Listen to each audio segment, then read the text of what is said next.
Shout out to the fam, man, for all things Pelicans. You're now tuned into the Pelican Postgame Report, PPR representing the flocking nation. Stand up, Pale Nation, man. Even though right now you got nothing really to stand up for, but don't care about that. Don't worry about that.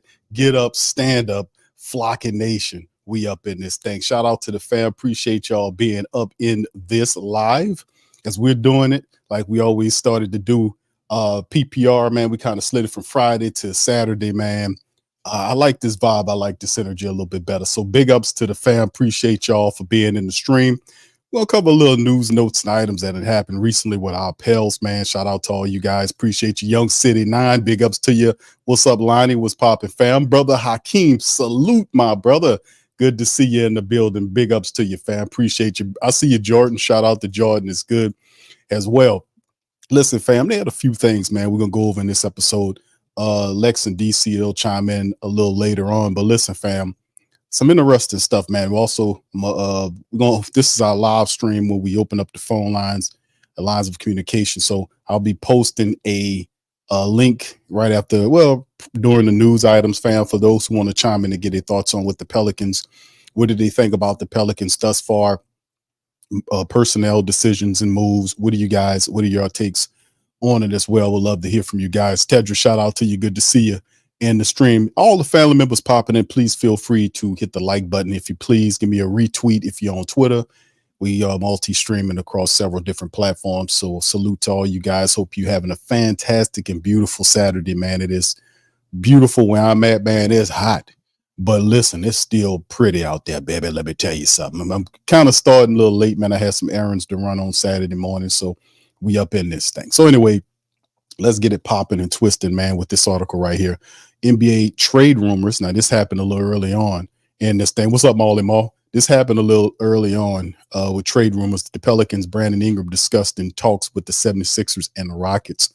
And this was a report that was done, I think it was by one of the Rocket outlets out of Fan Nation. Were saying that that the Pelicans offered BI in trade for Sengun, the center for the Houston Rockets. So anyway, let's cover this. And then I got quite a few other things I want to go over with you guys as well before we open up the phone lines. Brandon Ingram is reportedly available for teams looking to make a trade this offseason. Kelly Eagle of The Athletic reported Thursday that the Pelicans are dangling the forward in trade discussions. Why they got to be dangling? We just say he's available. Hey, yeah, he dangling there. Hey, you want him? You go and get him? Nah, come on. All right. Although the Houston Rockets rejected moving Sengun for Brandon Ingram. Now, this is one report. They were saying, and New Orleans also reached out to the Sixers in such discussions. What the hell do 76ers have that we want if it's not Tyrese Maxey? You know what I'm saying? What the hell they got? You know, and I'm not, upset about them doing their due diligence, but I just don't see, unless they're, saying, hey, man, y'all won't get rid of Tyrese Maxey. Yeah. And of course, 76 like, nah, we ain't looking to get rid of no Tyrese. We keeping him and Embiid. We got something popping right here. We want to add around it. But it's also a rumor that I don't know how true it is, but they said that they reached out to Charlotte about LaMelo. So I don't know how true that is, man. But a lot of stuff could be popping and twisting around this time. A lot of smoke screen information as we getting like within about a week of the draft. And also, just to let you know, fam, we got some draft content, man. I've been kind of editing it down and everything, but we did the stream already, and I'm just breaking it down into chunks and bits for our prospects and all that stuff. So that'll be coming out real soon. Don't be surprised if y'all see one tomorrow or later on tonight, depending on when I get finished with it. I'm just about done. Houston wasn't interested in trading Sengun. Isn't particularly surprising. The 21-year-old looks like one of the most promising young big men in the league. He averaged over 21 points a game, 9.3 rebounds, 5 assists, 1.2 on the steal, less than a block per game, while shooting almost 54% from the field last year. Good numbers. He only figures to improve with more experience, but the Rockets reportedly didn't think Ingram was worth losing out on the future production. Ingram just one more season remaining on his contract before he could leave in free agency. The current iteration of the team has also largely been a story of what with injury concerns and early playoff exits, so a major move could be in order. Trade Ingram this offseason would allow the front office to avoid a situation where he leaves next offseason for nothing significant in return, all while reshaping the roster around Zion Williamson. So, yeah, this is the part of it. Philadelphia being connected also isn't surprising, as it is not exactly a secret that the team is looking for a third star along with Joel Embiid and Tyrese Maxey. And actually, and to be honest with you, BI would look pretty damn good in Philadelphia with that mix of talent. You have Embiid and Tyrese Maxey and BI there. That wouldn't look bad. But, like I said, they don't have anything unless they're going to operate a 3-team trade or something. It has been connected to the likes of Paul George, LeBron James, Jimmy Butler, and Ingram already this offseason as it looks to build a team capable of taking advantage of the urgency of the situation when Embiid set to turn 31 years old next season on a franchise that hasn't been past the second round of the playoffs since 2001. Ingram may not have the resume of George, James, or Butler, but he'd be a far from a consolation prize. We talked about his in 2019, All-Star averaged almost 21 points, almost 6 assists, 5 rebounds per game while shooting on just over 49% from the field, 35.5% from downtown, still just 26 years old. His skill set could play alongside the Embiid and Maxey nicely, and the Pelicans are reportedly ready to make that happen if the 76ers are willing to pay the right price.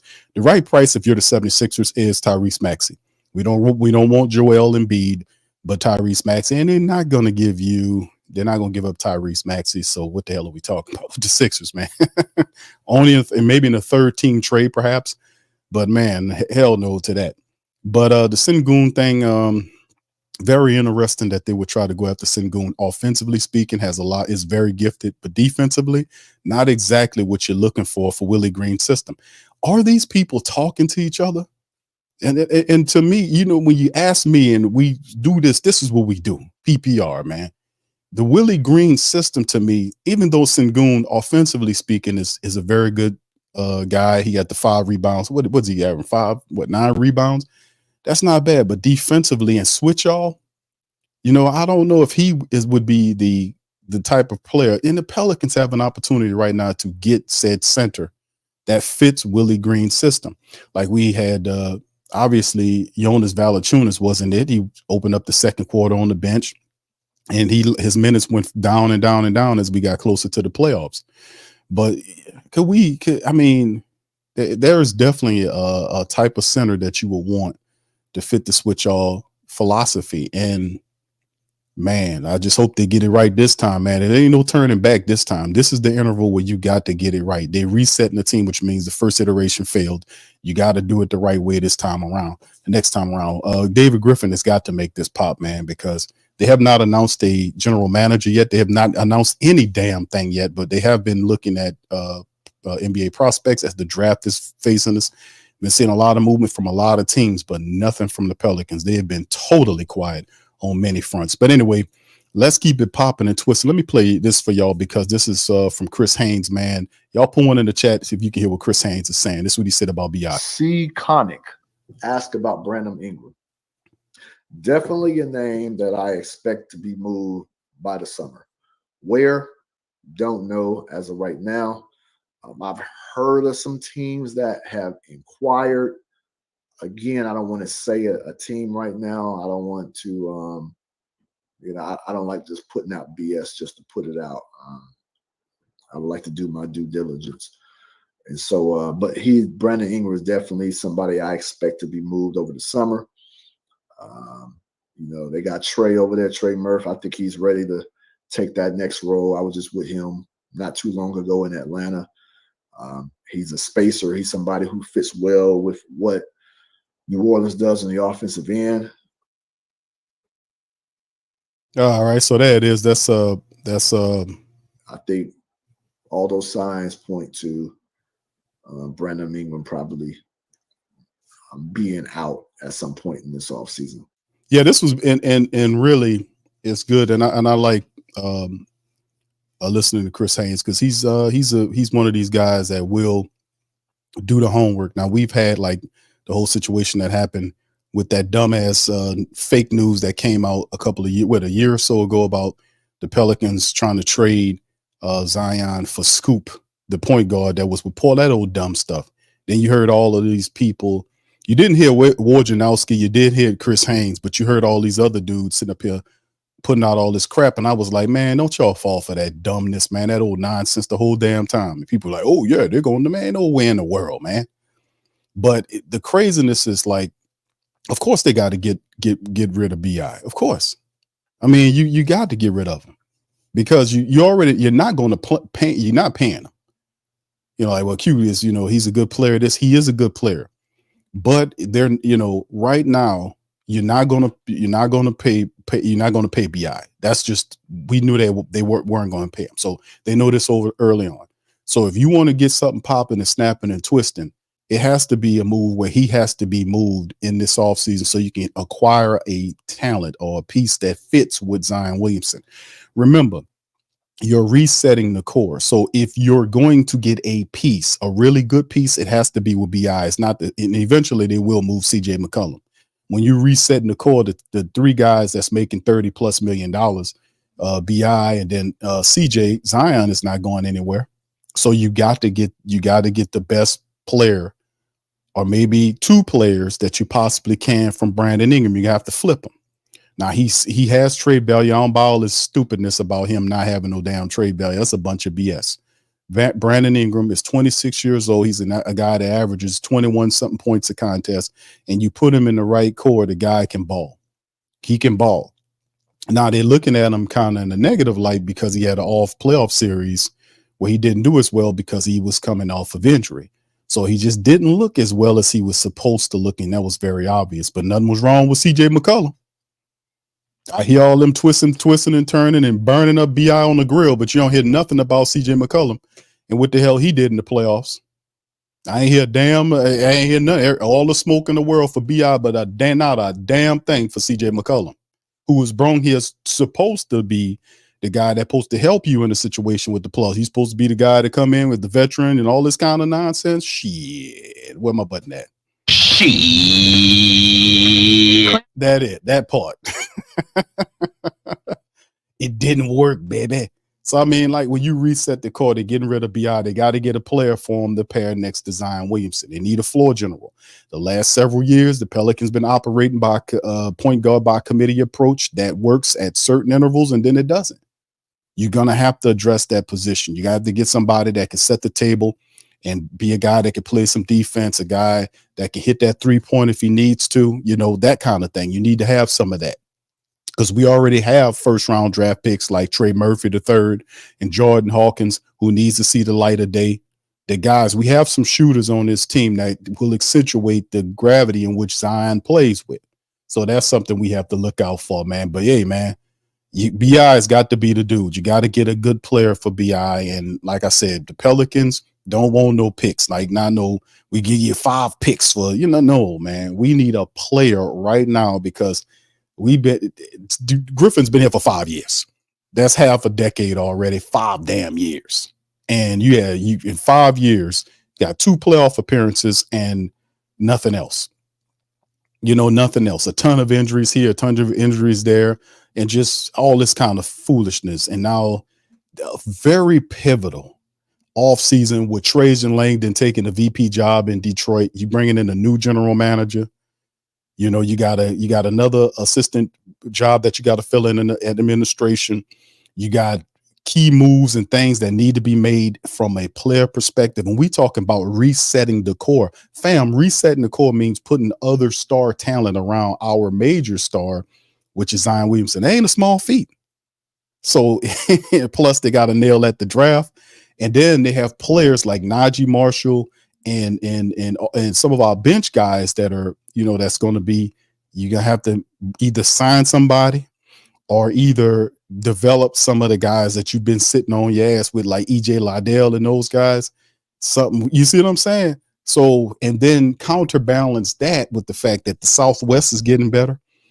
How do y'all feel? We're going to talk about the trade that happened with OKC in Chicago. Well, Caruso went back home, and OKC was already a very good team already. And then you put Caruso, who's a good defensive guy, as well as he can shoot some of them threes. So, that's also something you look at. Dallas, they're going to be more involved in trying to get some stuff going on too. And I heard some rumor, man. Y'all put one in the chat if y'all heard a rumor about I don't know how true it is, but somebody said, I think that was, I don't know, I ain't gonna say it was DC, but somebody sent me something saying that Dallas was interested in trying to get one half of the Splash Brothers, Thompson. I was like, oh, I don't know about all that. But then again, man, it is that time where you see a lot of nonsense. But anyway, let's keep it pushing and as well as Lex. Lex, what's happening, baby? She's popping in, joining the stream. How you doing, Lex? What's up with you, Big Q? Chilling, chilling, chilling. Was running some errands, but I'm in the building and good to have you in. Big ups to all the fans. I see you, Jarrell, Booker Mac, and all y'all. Appreciate y'all. I see Hakeem always dropping the facts, man. Hakeem got a good mind, man. Michael, shout out to you as well. But listen, fam, let me get into some of these things, and then I'm gonna turn it. Lex, I'm gonna want to hear what you have to say because we covered the Ingram, Sengun, and there was also some smoking stuff about the Pelicans inquiring about Nick Claxton. I know that's one of the players that you were pushing that you would like to see them at move and make moves as well. And also, there's another player that kind of jumped up into the mix and talking about here's Chris Haynes. I'll let him tell y'all about a player that he thinks that the Pelicans will be interested. Here we go. Is expected to have ample interest. Hold on here. Having a little problems with it. Hold on. Let me get it to start all over again.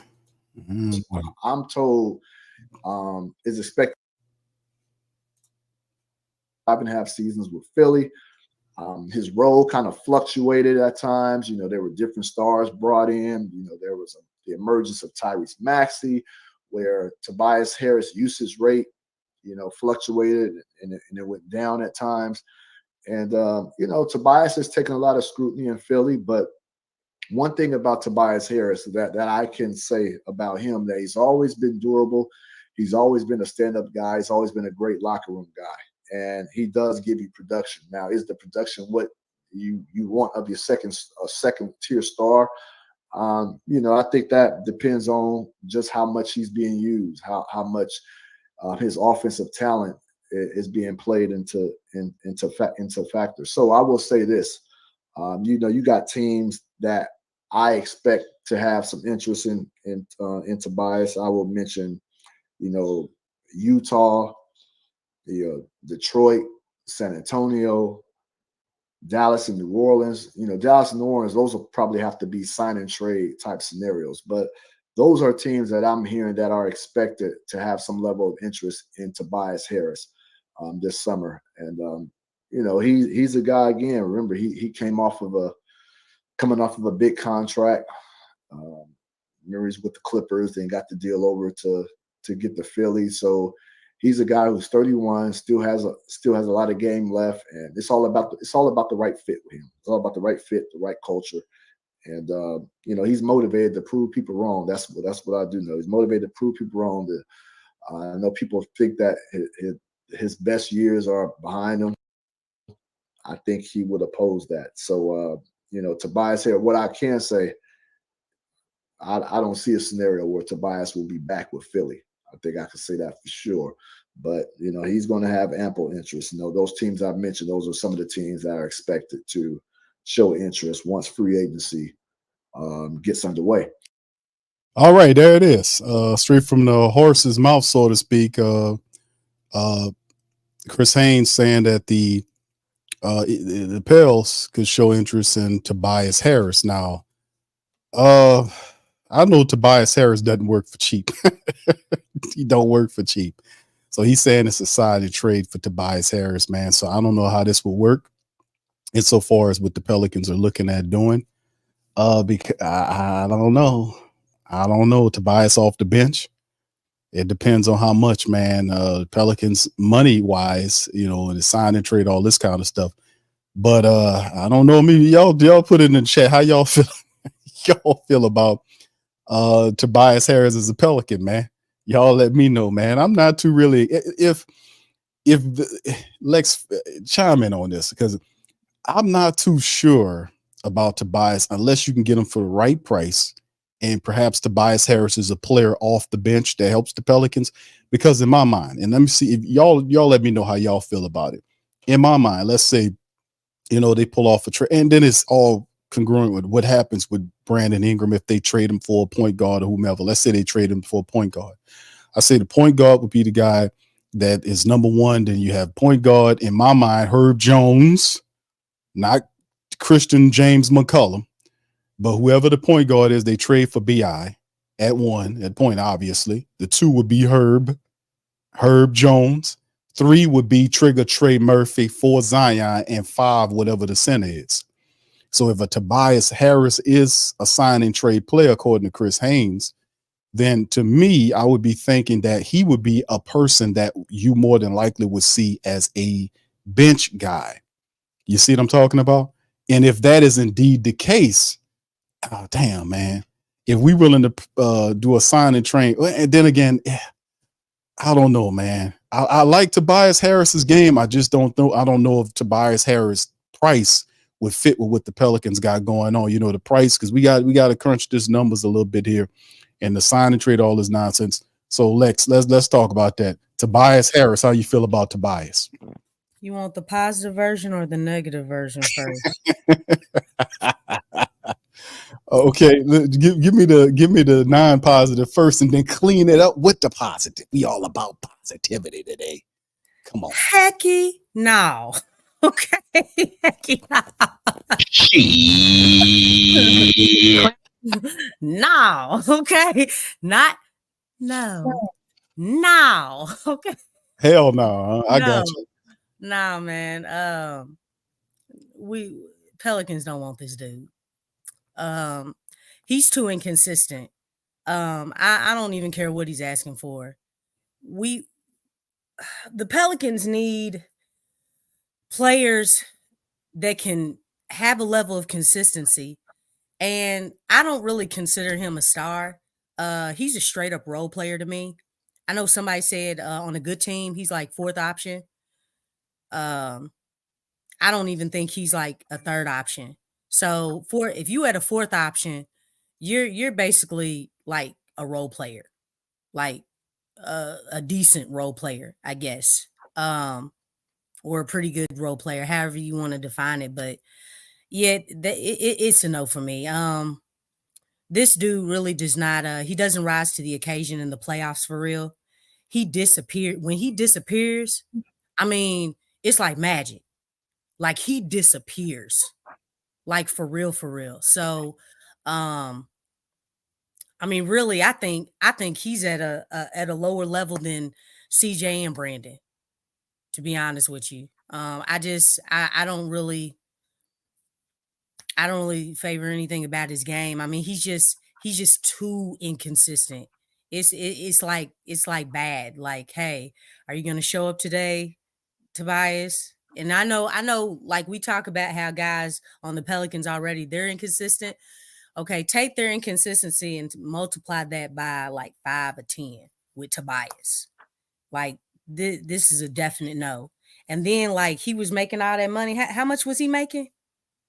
Oh no, I know he doesn't work for cheap. Let me look up his contract, Lex, but I know Tobias Harris don't work for cheap, man. Okay.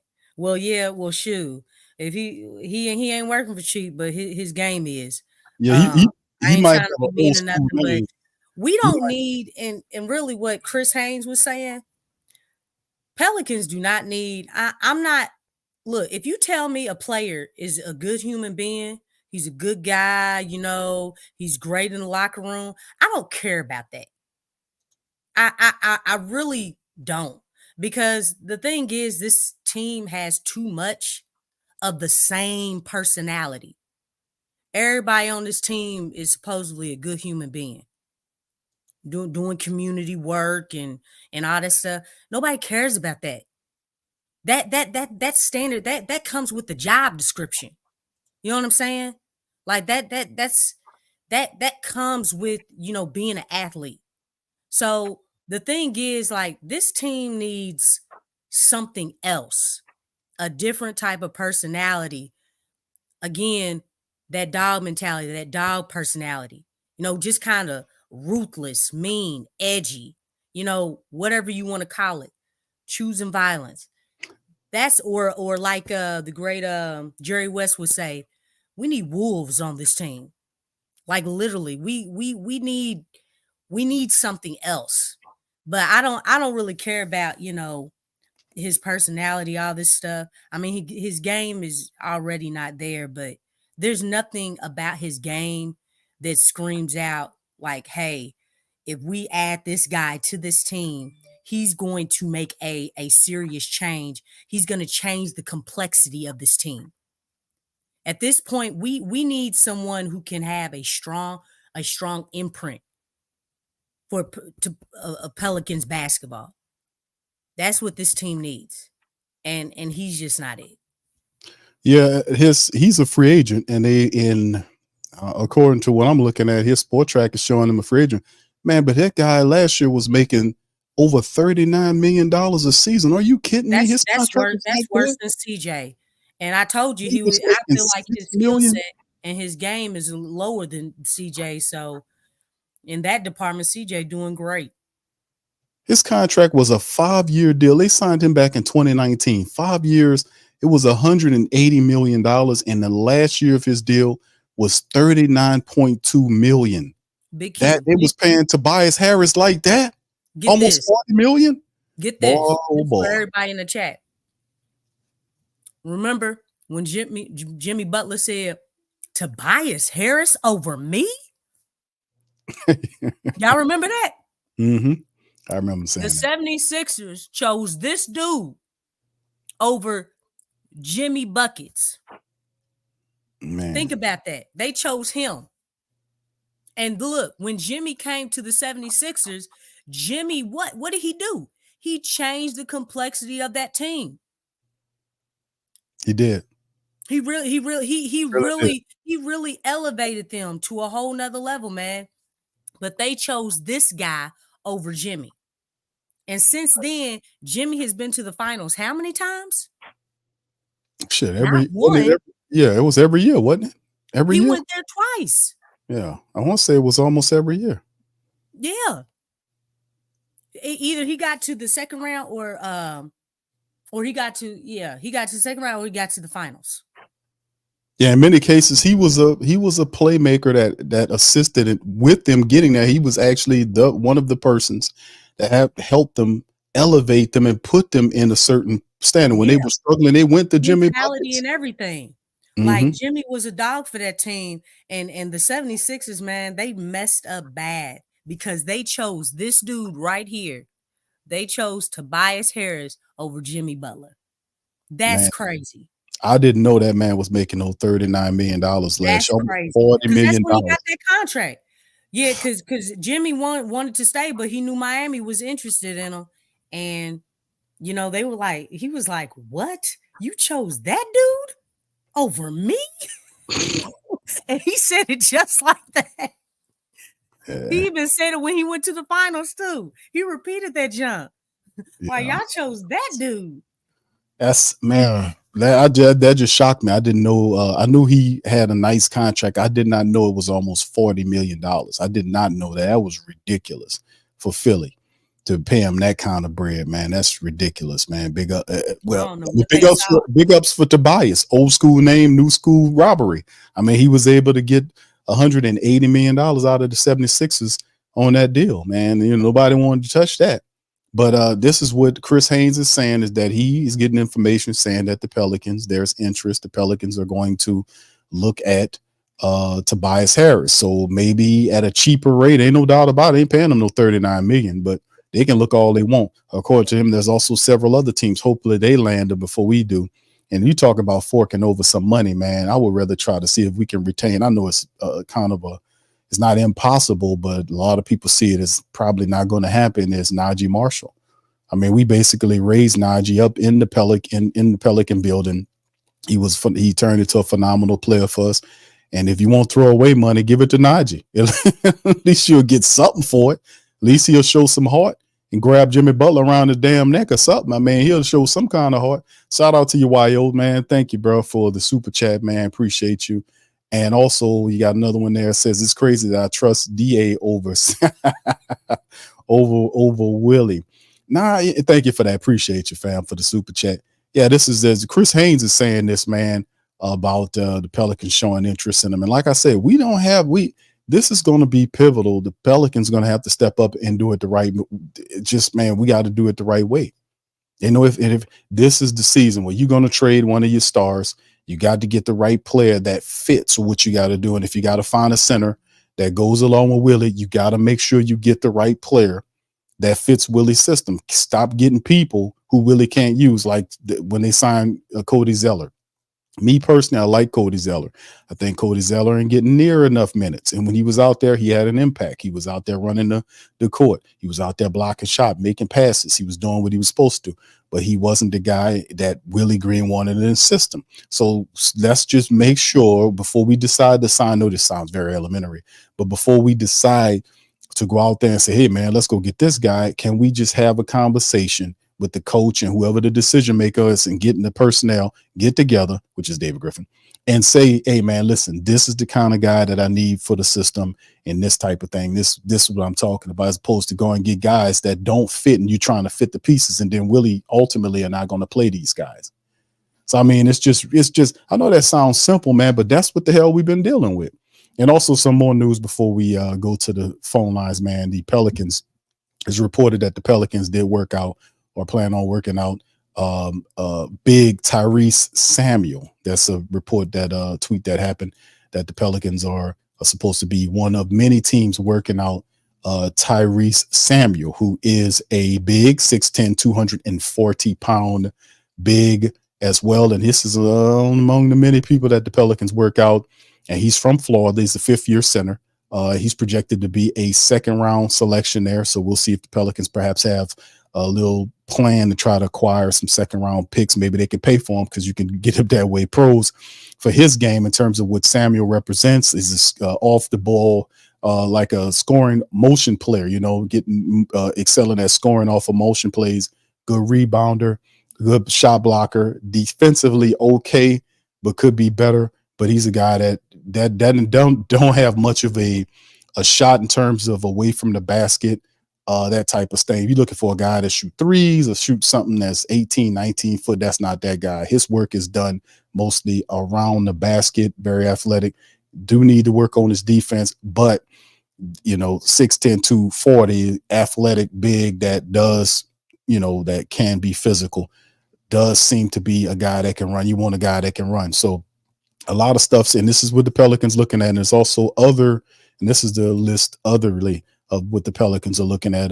Some of these players, Kevin Cross, Ryan Dunn, Zach Edey, these are guys that they worked out or are supposed to be working out. Yevis Messi from Baylor was one we talked about. Jonathan Mokbo, Tristan Newton, Hunter Salas, Baylor, Sharman, Tyler Smith, Naquan Tomlin, and Jalen Tyson from Cal, which is that dude is awesome. He's a guard though.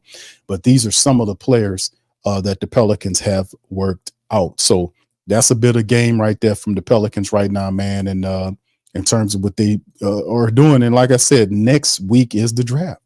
And the draft, of course, for the family members who don't know, the draft has been broken down into 2 days.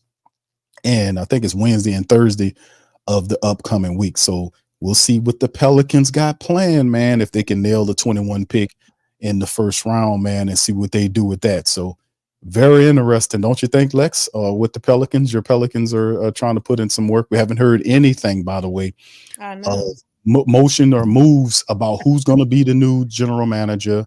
We haven't heard really anything about the Pelicans, and this could be something where they just all of a sudden roll it out or whatever, but we haven't heard anything about the new head coach, the new vice president of basketball operations. We haven't heard any of that. I don't know if they got one. I mean, it was supposed to be Bryce, but we haven't heard that. And that was a while ago since. You didn't get what I was saying, Big Q. I got it. Look, let alone the assistant coaches. You know what I'm saying? What, the trainers? Well, we can still get Freddie V back though, don't we? We can still get Freddie V, didn't he? Because he accepted the top assistant role with Detroit and with Monty Williams, and there ain't no more Monty Williams. Monty Williams is gone. So does that mean Freddie V could come back to? I don't know, man. I don't know how that works. I think. Look, it's funny because I've seen more action from Trajan since he left the Pelicans. And because it's been 3 weeks. That dude's been moving. He's really trying to, set things straight over there. And while he's setting things straight over there, it's like, obviously he's taken a few people from over at the Pelicans to over there. But it's like, what are the Pelicans doing? Again, just kind of sitting, waiting, chilling. I don't know. But yeah, there's no action. There's no action right now at all. I mean, Yeah, it's a lot of subtraction, but there's no addition or anything right now. So I'm trying to figure out. And plus, trades have already happened. People re-signing guys. Obviously, Sacramento with Malik Monk. yep. Um, what's his name with the Pacers? Siakam. Siakam with the Pacers, And right? then The even trade. with the Thunder, man. I see how it works both ways, but man, that was a steal for the Thunder. The Thunder won that one. They won that with Caruso. Right. That was just crazy. Cause you have a 3-and-D guy that's confident on both ends, and he's a veteran. And if you look at what the Thunder did this year, they're ready. They really look like they're ready. I mean, it wasn't like a cakewalk when the Mavs played them. So they're definitely gonna be back. Like they on a mission for real. So that was a good deal for them to bring in a proven veteran that can really show up and show out on both ends of the floor. Yeah, I'm looking at the projected Thunder depth chart here, and it's showing SGA, Alex Caruso, Lou Dort, Jalen Williams, and Chet Holmgren.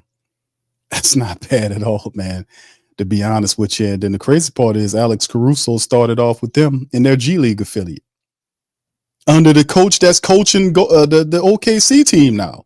That's probably why you want them.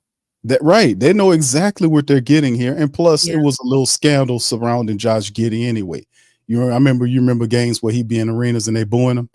Oh yeah. Yeah, That was but you know what? It seemed like the organization was kind of assisting in that a little bit. I guess I don't know if you want to call that, they were backing him or something or trying to they can trade him. But yeah. Keeping them clean till they can trade them. And they got him basically. up out of there. They got him up out of there. It was a scandal around it, and I remember people booing Giddey in the arenas. I remember when he came down here, people would boo him every time he touched the ball. So Caruso getting him back, and Dagnall, the coach who runs OKC, man, they definitely, and they still retain some of their players, man. They are they'll be one of those teams that we have to be able to take care of, and we got to handle business with OKC, man. They on that hit list, so to speak, in terms of have to get even with them for what they did to this embarrassing 0-4 sweep they provided and ran us out of there. We got to handle that business, man. One thing that I can definitely see, because it's almost like he's basically like their Derek White. How Derek White is for Boston. Right. But everybody on their team now is a threat. Like their starting lineup, because Giddey, he wasn't really a shooter. You know what I'm saying? That's why a lot of guys played off of him. Mm-hmm. He would attack the inside, or he would, or pass or something like that. But now you look at the roster, everybody's a threat. You can't help on nobody. Everybody can hold their own defensively and offensively for the most part. And that's really how Boston is set up. So you can really look forward to teams to start making every position, everybody's got to be lethal. That's right. Yeah. Anytime a team wins the championship, that means that becomes the blueprint as far as winning a championship. Just like when Denver won, everybody was, beefing up on their size. Well, now, if you look at Boston, they're lethal in every position. They're defensive guys. They're offensive guys. You can't leave anybody open. Yeah. You can't do it. Yeah, a And bunch that's of where it's going right now. Like you got to be able to have it all. You can't just be if you're one dimensional. Like, dude, you better hurry up and get 2-dimensional. you know what, Because Lex? It's dimensional all ain't gonna help a whole lot. it's also the thought process too about what happened all year long with the Pelicans, and I have not forgot this. And I don't want the flock to forget this either. The fact that the Pelicans have a reputation of being a soft team. All you have to do is get physical with them, and you get them Yep. all out of their game. So I mean, that's what OKC did. OKC got physical with the Pelicans. They did it during the regular season. All up in Brandon's head. Yeah, they did it during the and see, that's the thing too. And that's been somewhat not just year, but even last year. I remember with Draymond and others would kind of talk about the Pelicans' soft mindset. And Jimmy Butler and all these people challenging the toughness of the mental toughness of the Pelicans, and then they get physical with them and get them all out of their game. That's something that has to change. And see, that's that goal that kind of feeds into that nice human beings, good choir boy nonsense that David Griffin is festering there. We don't want no choir boys, man. Now listen, we need people. We need balanced people. Okay, balanced people that are warriors, that know when to turn the warrior on. You get what I'm saying? That type of stuff. We don't need a bunch of damn choir boys getting pushed out of here, or you get physical with them and knock them off their game. And we still have to address the fact that the Pelicans were 0-27 with games leading into the fourth quarter. That's something that has to be addressed. So all of this stuff, all of this weak, flimsy talk about, listen, we have to toughen that up, man. That has to be toughened up. That has to be, because they have a reputation of being soft people, soft teams. So you get physical, knock them all out of the game. We got to change that, man. The Pelicans got to change that all around. We just got to, I don't know what we got to do in terms of David Griffin, because he's not going to stop calling people good human beings. Everybody a goddamn good human being. I'm pretty sure I'm not a good human being because I always call him out on his BS. But that good human being rhetoric is absolute garbage and nonsense, man. That's bull, and that's not what we need. Now, I'm for togetherness and all this other stuff, but man, you got to have warriors that's ready to go to war. You got to have that. They got such a good thing, Lex, is good warriors. You know that. Now they got good warriors that know when to turn it on in the heat of the battle, man. You know, we got to deal with that. But anyway, you want to say something to it? But I got a couple of the family members we're gonna bring up. If y'all got just pop in, go ahead, Lex. Yeah, the attitude reflects leadership. You know, if you don't have that dog like, attitude or warrior like, or, getting physical and things, or being mentally tough, then that comes from leadership. Who the leaders? Well, your leaders are Willie Green and Griff. So, I mean, and then if, you consider CJ and Brandon, well, I don't, however you look at it, because I know everybody, said that they were leaders of the team, but they don't really embody that. Right. Their personalities just they just don't do it. Yeah, but hopefully they just figure this thing out, man. It's a lot, Big Q. I know. I mean, I was telling DC about this. We having this discussion a couple of days ago, and he was like, "Man, you know what, man? They're gonna screw it up some kind of way." And I'm like, "What you talking about?" He said, "Man, it's just too much to do right, all in the same time frame. They have 5 years to fix a lot of issues, and it's just you got to find the right general manager. You got to find a GM." And that would listen to David Griffin. Obviously, he's the one that's making the decisions right now. If they ain't name anybody, it's supposed to be Bryson, but Bryson never been a general manager before. He's new to the game. And then you got to find you resetting the team. You got to find a star to work with your star. You got roles that you got to fill out. You're trying to find a center. You got the draft coming up.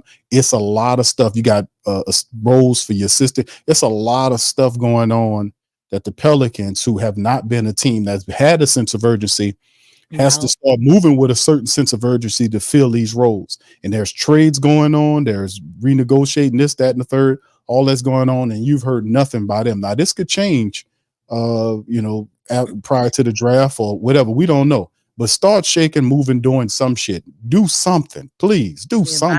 Buy a bag of chips or something. Do something. Let us know you got a pulse. I mean, damn it, man. We got some chips. Do something. Let us know you got a pulse. Do something, man, because the Southwest is nasty coming up next year, and the West Not even only that, I'm tired of these rumors. It seemed like the Pelicans have more rumors than actual action. You count the rumors. You know what I'm saying? Like, why are the Pelicans in so many talks, but at the end of the day, nothing happens? Nothing is happening. Like, what is going on? I don't know what the plan is. I'm tired of these rumors. I'm tired of them. Man, do something. It's a lot of fillers out. They filling out and all this. I don't know how much of it is actual versus what's rumors, because this is right around the time frame where you hear a lot of it's rumorville time, like right before the draft and all this stuff. You're gonna hear a lot of this stuff circulating. So we don't know what's actually going on, if some of this stuff is actually solid or if it's just something imaginary or it's just rumorville. This is the time where you see all the smoke screen come out. So we don't know what exactly if it's solid or if it's not solid. It's just what it is now. Other than the Lakers, the Pelicans, and way too many rumors to not having any type of traction or action or anything. But I don't hear nobody else in rumors. Look, all of a sudden it's like, bam, the Bucks just signed this person, or bam, the Spurs just signed anybody. It just pops up. But with Pelicans, like we in rumors. We in rumorville. That's where we are right now. All right. Shout out to the fam. We got Brother Don chiming up, then Brother Hakeem. If y'all want to chime in, the link is pinned to the chat, the YouTube chat, man. Y'all can hit that link, pop in. We'll be going up to about 3:30 today. We'll cut off.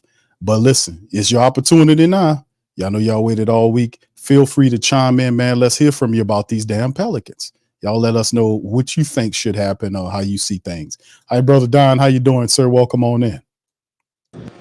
What's up, man? Y'all can hear me good? Yeah, bro. Good, bro. How you doing? All right, go ahead. Good connection. All right, good. I'm doing all right, man. One day at a time. One day at a time. Low expectations with a little bit of no expectations for the Pelicans. So, hold on, Don. You said low expectations with no expectations. Yeah, you know what I'm saying? Like, you should put that sign on you. Yeah. Yeah, brother. So we got minus expectations. Is that what it is? It's yeah, minus? you got it. You know what I'm saying? Like they otherwise. Like you got to compare, like, us being fans, we got to compare, like, the Pelicans to our kids. Like, we just got to, you got to know what type of kid you got. And we know we got one that we got to take our time with him. And we know he got a lot of work to do. So, no expectations for him right now. Just one step at a time. Baby steps. So what you think about the inactivity, bro? Is that the same philosophy you got on inactivity? You think something gonna get to popping coming up real soon? And listen, let me ask you this, Don. I think, give me your top 3 things that need to happen for the Pelicans in terms of them to kind of, in your mind, fix the team. What are the top 3 things they need to do? Realistically, or you just saying what we should do? Yeah, realistically. Yeah.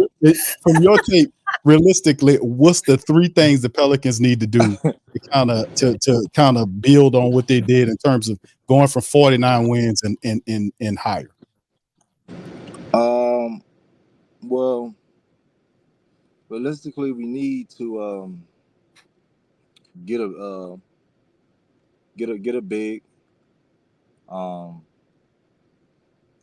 big, that can move his feet, guard on the pick and roll. So whether that's coming in trade, I do I don't favorite Clint Capella, but I mean I wouldn't mind Clint Capella, something like that. Somebody that can hold it down for a year, because he only got a year left in his contract. So we need to get a big, or if that's in the draft too. I know you got Edie out there. You got one trade talking about us trading up in the draft, but I don't know how that'll cost. So we got it's a couple bigs. We got the guy. What's the guy? for the Ignite. I forgot his name. Smith. You got Smith. Yeah. Then you got your guy, Big Q. You got Missy. So I think that's Messi. Messi. You have to trade up. Holmes. I like Holmes. Holmes, right here, Holmes too. So just getting a big that can move. You know what I'm saying? So we that's was something that we was missing last year. A big that can move and play, defense and switch. Because like I say, Willie has a switch or go home mentality. You know what I'm saying? Switch all or go home mentality. Switch it down. Yeah, switch it. Yeah, switch it down. Yeah. So that, and I want to get BI out of here. We've been talking about it, but I mean, you just can't get him out of.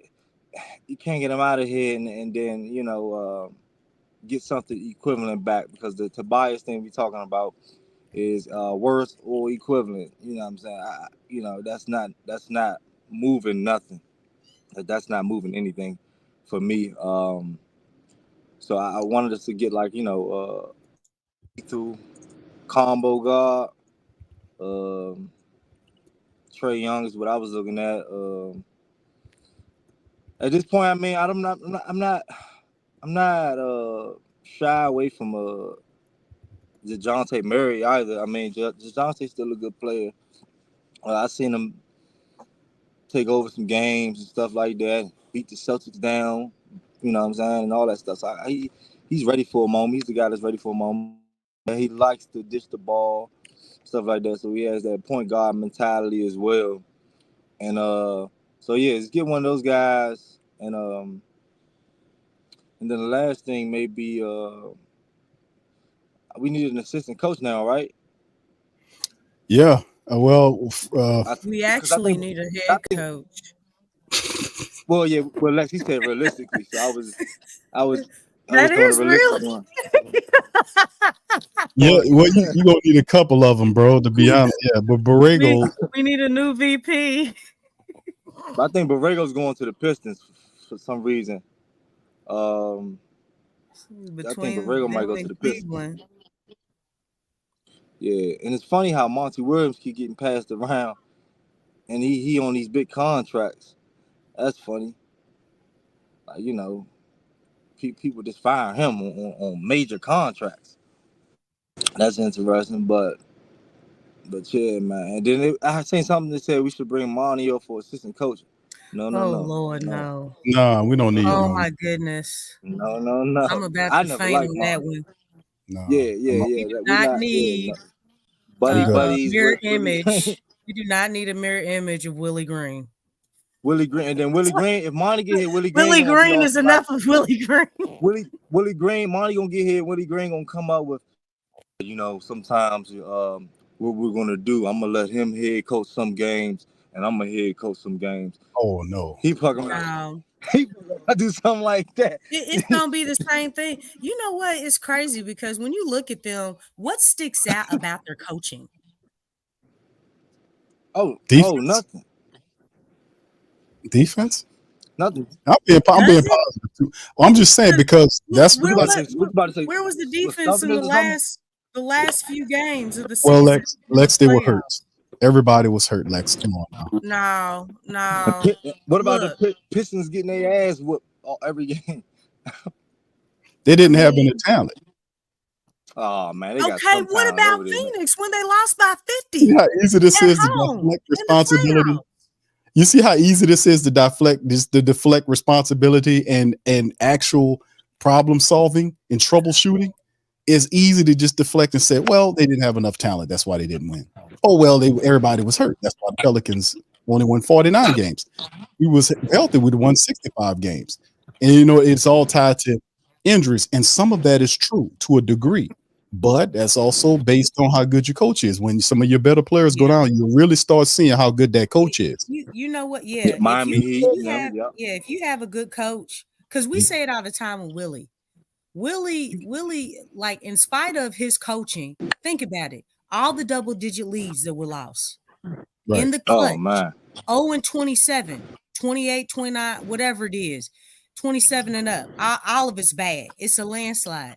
When you look at all of that, the Pelicans were still winning in spite of, because of their talent.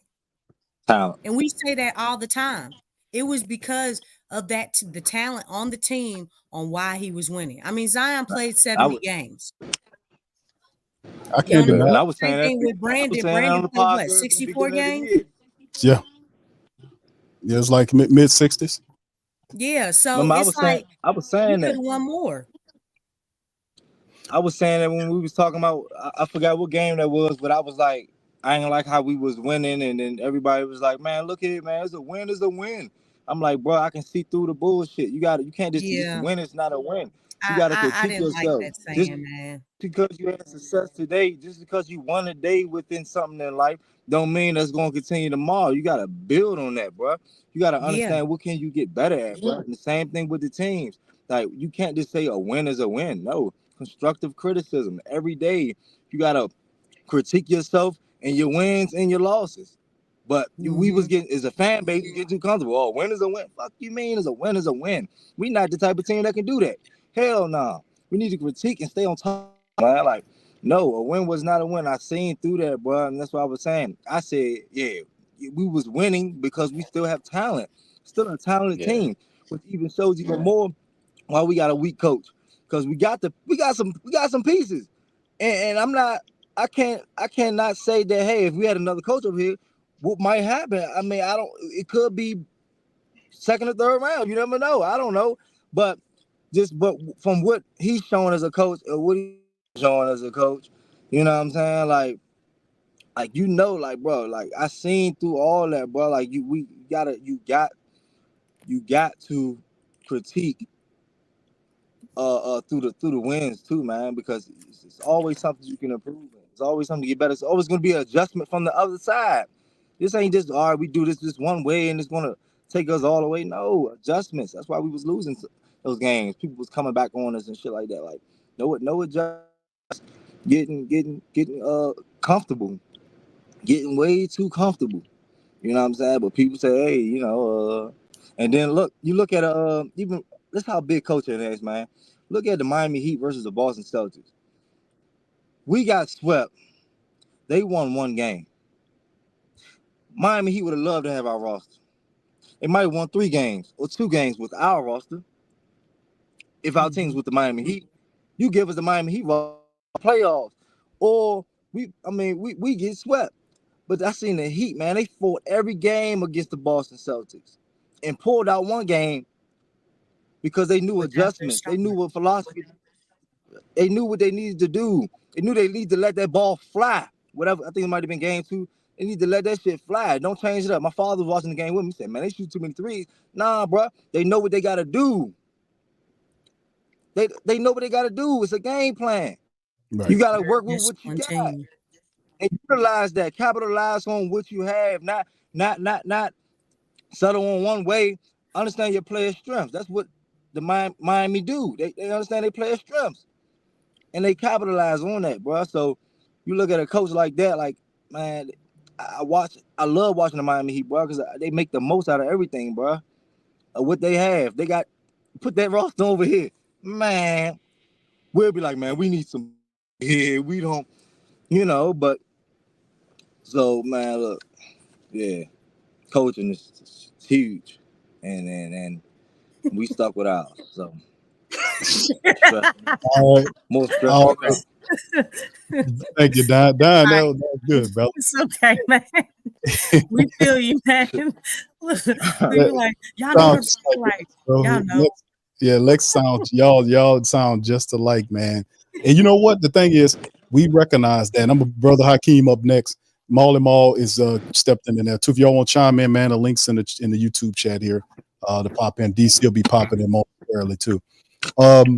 Man, listen, y'all, a lot of people, listen, fam, they're telling the truth, man, about with the Pelicans 49 wins. We had a talented team. We had a talented, I'm not saying it's a pass, but our last year team was very talented. It was a deep team. Jose Alvarado, Najee Marshall, Larry Nance off the bench. We could have went 10 deep, most nights. We didn't have to wear on our stars. We didn't have to overplay minute wise for players.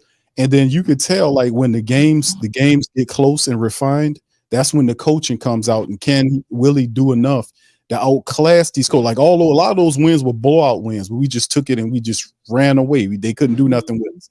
But when they got close games, we could not win some of these. We were 0-27 in games leading into the fourth. When you don't have the lead going into the fourth quarter, that's a clear indictment on coaching and using your talent to win. That's why I'm a guy that's always saying, man, we can't use injuries as an excuse, especially when you have a team that's built depth-wise, where you can be able to use those players that you have off the bench to try to fill in as best you can. That's when the coaching really, you see if a guy really knows what he's doing. A really good coach would not sit Jordan Hawkins and then talk about, well, he ain't good enough defensively, and then overplay him who doing the same damn thing. That don't make any sense for people to do that. He get ran over and messed over, but he's a 3-point shooter, same with Jordan. So I mean, it's just we got to remember this stuff. But Hakeem, welcome on in, brother. How you doing today? I'm good, Ron. I'm good. Thank you. It's always a blessing to be on with you and Lex, in DC when y'all got everything, what I'm saying, on and popping and stuff. So, again, I appreciate y'all. Yeah, for real. But yeah, I mean, it's really concerning to me, fam, that, what I'm saying, the lack of interest that's being shown, to BI. So that this kind of lets you know what a lot of organizations probably thinking of him. And I'm thinking more along the lines, I think most organizations think of BI as a high 3, low 2 type player, what I'm saying, on a winning team. I think Brandon Ingram would be a more successful player if you give him less responsibility. We tried to make him a playmaker, what I'm saying, somebody to set up the offense and get his shot going while not being willing to shoot 3-point shots. Unfortunately, this is going into year 9 with him. And I think at age 26, he's reached his, I think he's reached his peak. I think he is what he is. I don't think that you're going to see him, what I'm saying, be willing to shoot 3-point shots. His game is what it is.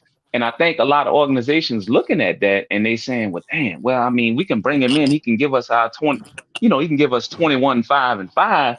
But it's how those 21, 5, and 5 fit with what we got.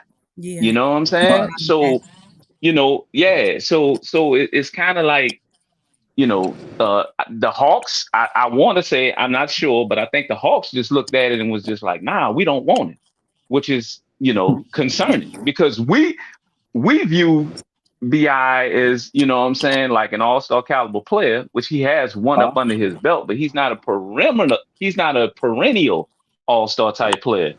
A guy like Sengun, let's be honest, like, what I'm saying, if you're a basketball head, we all love the Pelicans. I watch the Pelicans on League Pass up here in Georgia, but I'm a basketball fan. So when I look at somebody like Sengun is one of those young players that the league, what I'm saying, is going to market. Like he's that talented. 20 points, 9 rebounds a game, what I'm saying? And, for the Rockets to sit up there and say, nah, we don't want BI. We okay with him over here. And naturally so, because his upside, what I'm saying, is much more than what BI can give you right now. So to me, it's more concerning that a lot of teams, if this is true, is looking at Brandon in the sense like, Brandon is just a good player. Like, what I'm saying? And there's a lot of good players in the league, but we pushing him out there as if he can be good to great, and he's not. You know what I'm saying? So it's understandable, that these teams are, just kind of like, so, yeah, what I'm saying, side kicking him like, nah, we good. You know what I'm saying? And I don't like my man was just saying, I think we do have the roster. What I'm saying, his breakdown was great. You know what I'm saying? We do have the roster. Like if you put Eric Spoelstra with our team, oh yeah, we go. You know, we go a lot farther. He's going to get a lot out of what we have. People say, well, you know, Pelicans lack 3-point shooting. No, it's not that. It's that we lack a competent coach to play to the strength of the team. Yes. We have 3 players, right, Lex? You have the person. You have 3 guys on a team that can shoot 38% or better in the league. That's all you ask as far as 3-point shooting. You got Matt Ryan, who you parked on the bench. You got Jordan Hawkins, who you drafted specifically for his, you know what I'm saying, for his stroke. And you parked him on the bench after the All-Star break as if you know what I'm saying, you put him in timeout. You know what I'm saying? Like what did Jordan Hawkins do? You know what I'm saying? What did Jordan Hawkins do? And then, you know, you put the excuse out there, well, he's got to be a better defender. Well, CJ never played defense. Thank you. CJ never played defense. At least when you see Jordan Hawkins out there, the guy is giving effort. You know what I'm saying? Everybody cannot be Herb Jones. Everybody can't be Herb Jones. Everybody can't be, you know, Jaden McDaniels. Everybody can't be Lou Dort. You know what I'm saying? But if you give an effort on the defensive end, you can go ahead, you know, there's things you can go ahead and mitigate and get around that and still be successful. The other thing is rebound. Yeah, absolutely. Yeah. So, you know, and with the Trey Murphy thing, like, you know, this is not a knock on Trey. But I think we kind of got to blame the Minnesota Timberwolves for this because they actually played, if I'm not mistaken, y'all can fact check me, Pete, fam. I think they gave McDaniels 4 years and $135 million. Right? I'm all for the guy, you know, I'm all for guys getting their money. But this is the problem. That drives the price up for Trey. And the thing with Trey is still developing. Like, to me, I think we're going to, you know, this might sound shallow. I think we're going to have to overpay to keep Trey. And Trey is really an athletic 3-point shooter. Let me say that again. An athletic 3-point shooter. He's an athletic catch and shoot guy. You know what I'm saying? Now, does he have the ability to get better, to put the ball on the floor? And you know, that's the part of his game that he has to go ahead and develop. But unfortunately, if we want to keep him, we're going to have to pay him now in hopes that he go ahead and add that to his game, as opposed to him adding that to his game and getting, you know, getting paid like right now. So, you know, somebody earlier said, I don't know if it was McCain or somebody in the chat was saying DeAndre Ayton. A lot of people, you know, I'm a fan of DeAndre Ayton. I watched DeAndre Ayton when I lived out in Phoenix because, you know, I lived out in Phoenix for like 20 years and he was a part of their come up. DeAndre Ayton can get you 17 and 10. You know what I'm saying? I think the hang up with DeAndre Ayton is people look at the attitude, but guess what? Just like y'all said, who was his head coach at the time? Yeah. Who was his head coach at the time? Monty Williams. Yep. Now, Monty Williams, you know, don't let the 2-time coach of the year fool you. You know what I'm saying? Sometimes that's smoke and mirrors. Thank you. You know what I'm saying? Sometimes that's smoke and mirrors. Right. Sometimes that's smoke and yeah. So, you know, Monty Williams, to go to show you, and shout out to the Detroit Pistons. Monty Williams, they told Monty, we'll pay you $65 million to go away. We see, you know what I'm saying? Like, yeah, we see this is not going to win. Right. He was cool with it. Lex. 40. Yeah, he told him that. Like, hey, man, if you want to fire him, just let me know. Yeah, I'm okay with giving you I'm okay with you getting me for $65 million. And then, you know, the think about trying to bring him. No, we don't need Monty. Monty did us down here already. No, we need an upstart, young-minded guy, like somebody like Sam Cassell, who once we don't say that, Hakeem. Look, Pelicans need Sam Cassell. Shh, be quiet. don't. No. The Lexxah always got her clip ready, boy. The Pelicans need Sam Cassell, Rondo. It's like, come on, man. Like, no.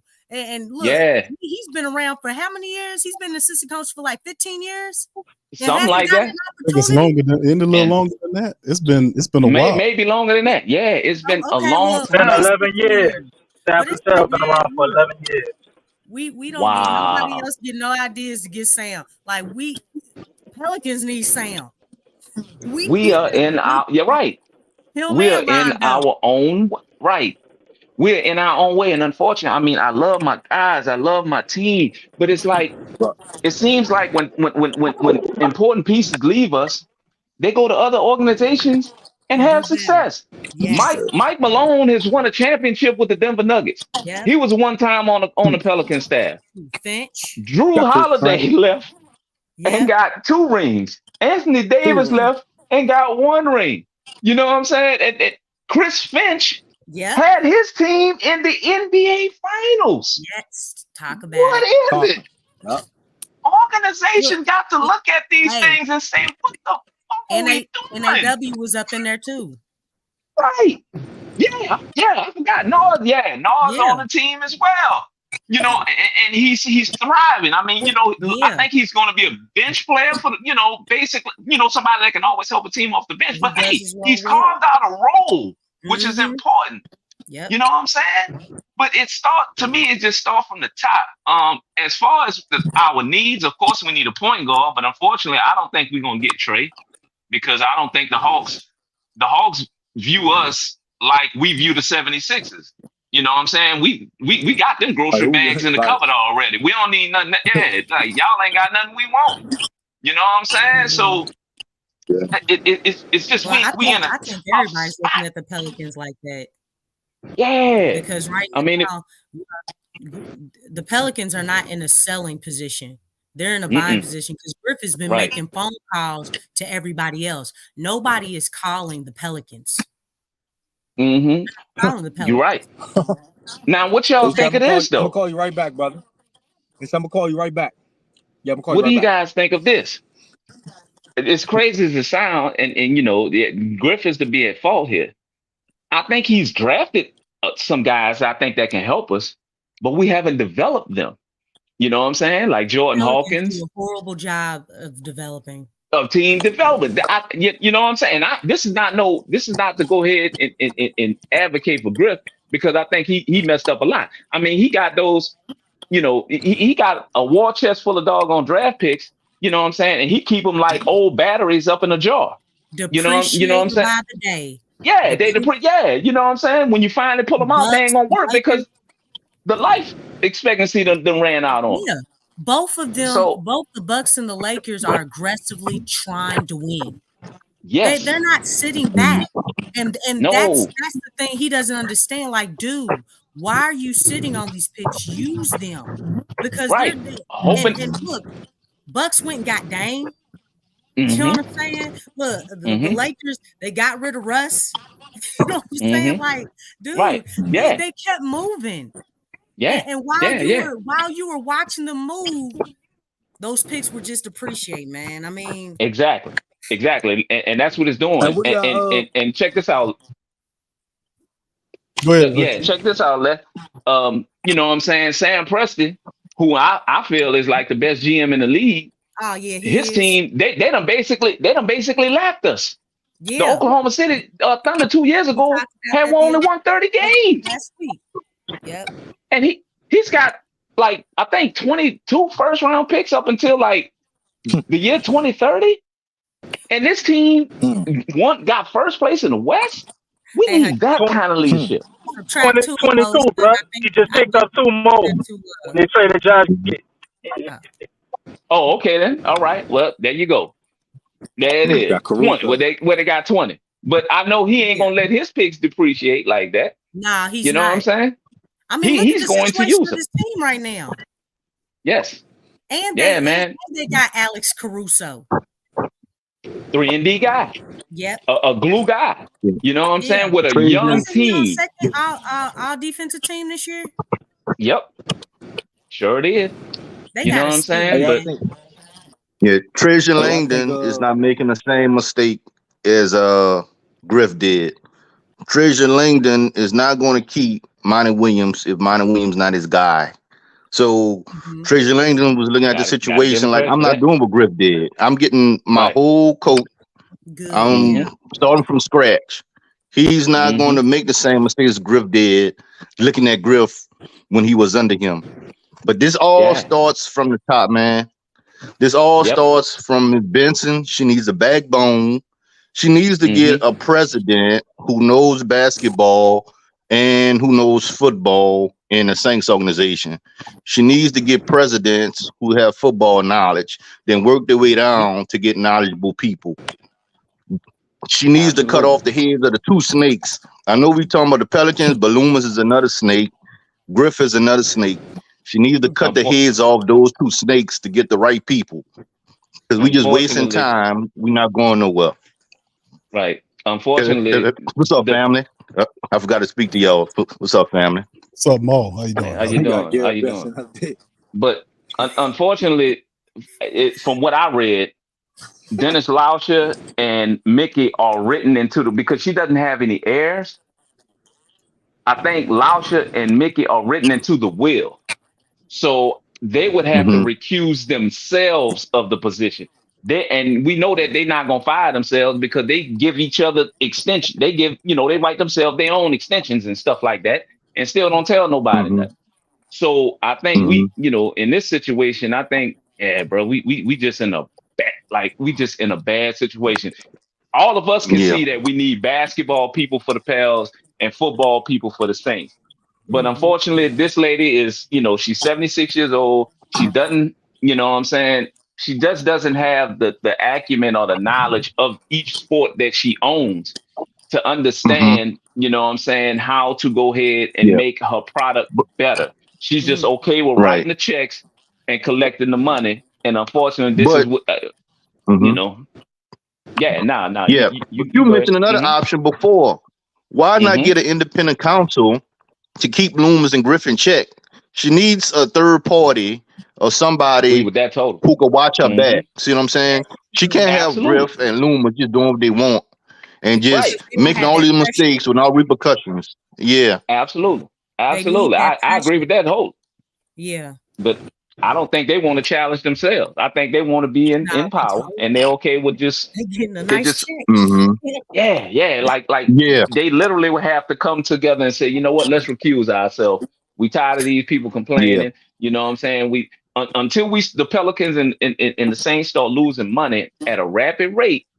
I think, unfortunately, we just stuck. It just looks very bleak. Yeah. And as a diehard fan of both of my hometown team, it just, you try to look at the light at the end of the tunnel, but you just don't see it, Yeah. So Ms. Benson got to make that call.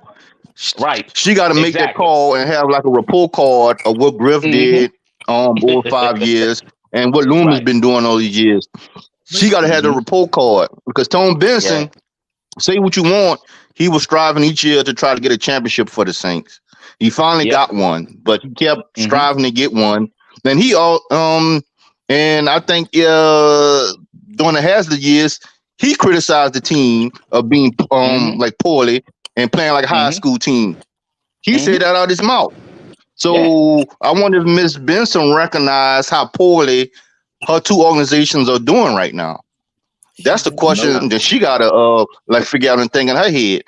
I know she want all about money, but sometimes championships brings more money. It brings a winning atmosphere. But you know what? And I don't think she realized that now.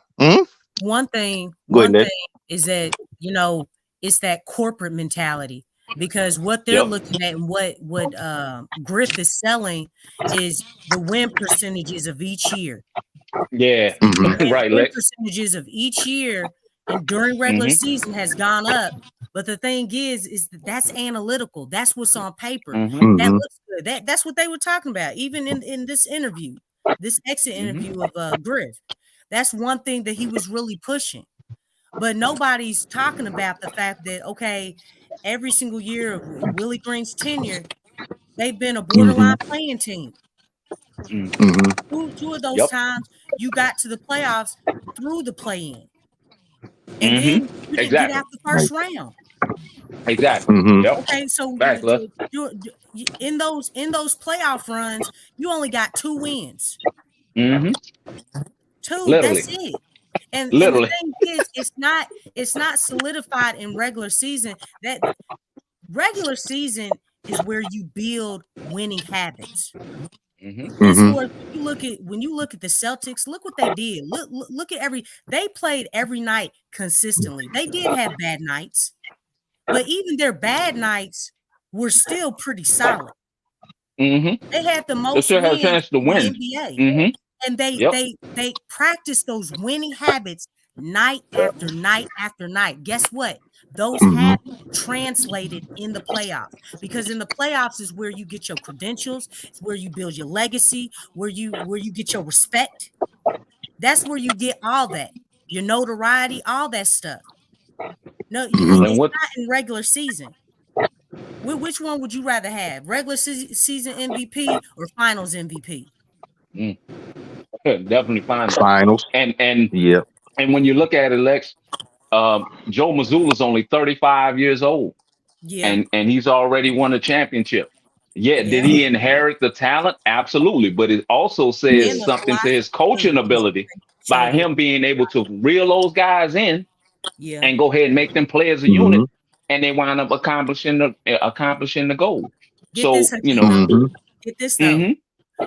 The Celtics, even though they had a foundation of winning, they were still trying to get better.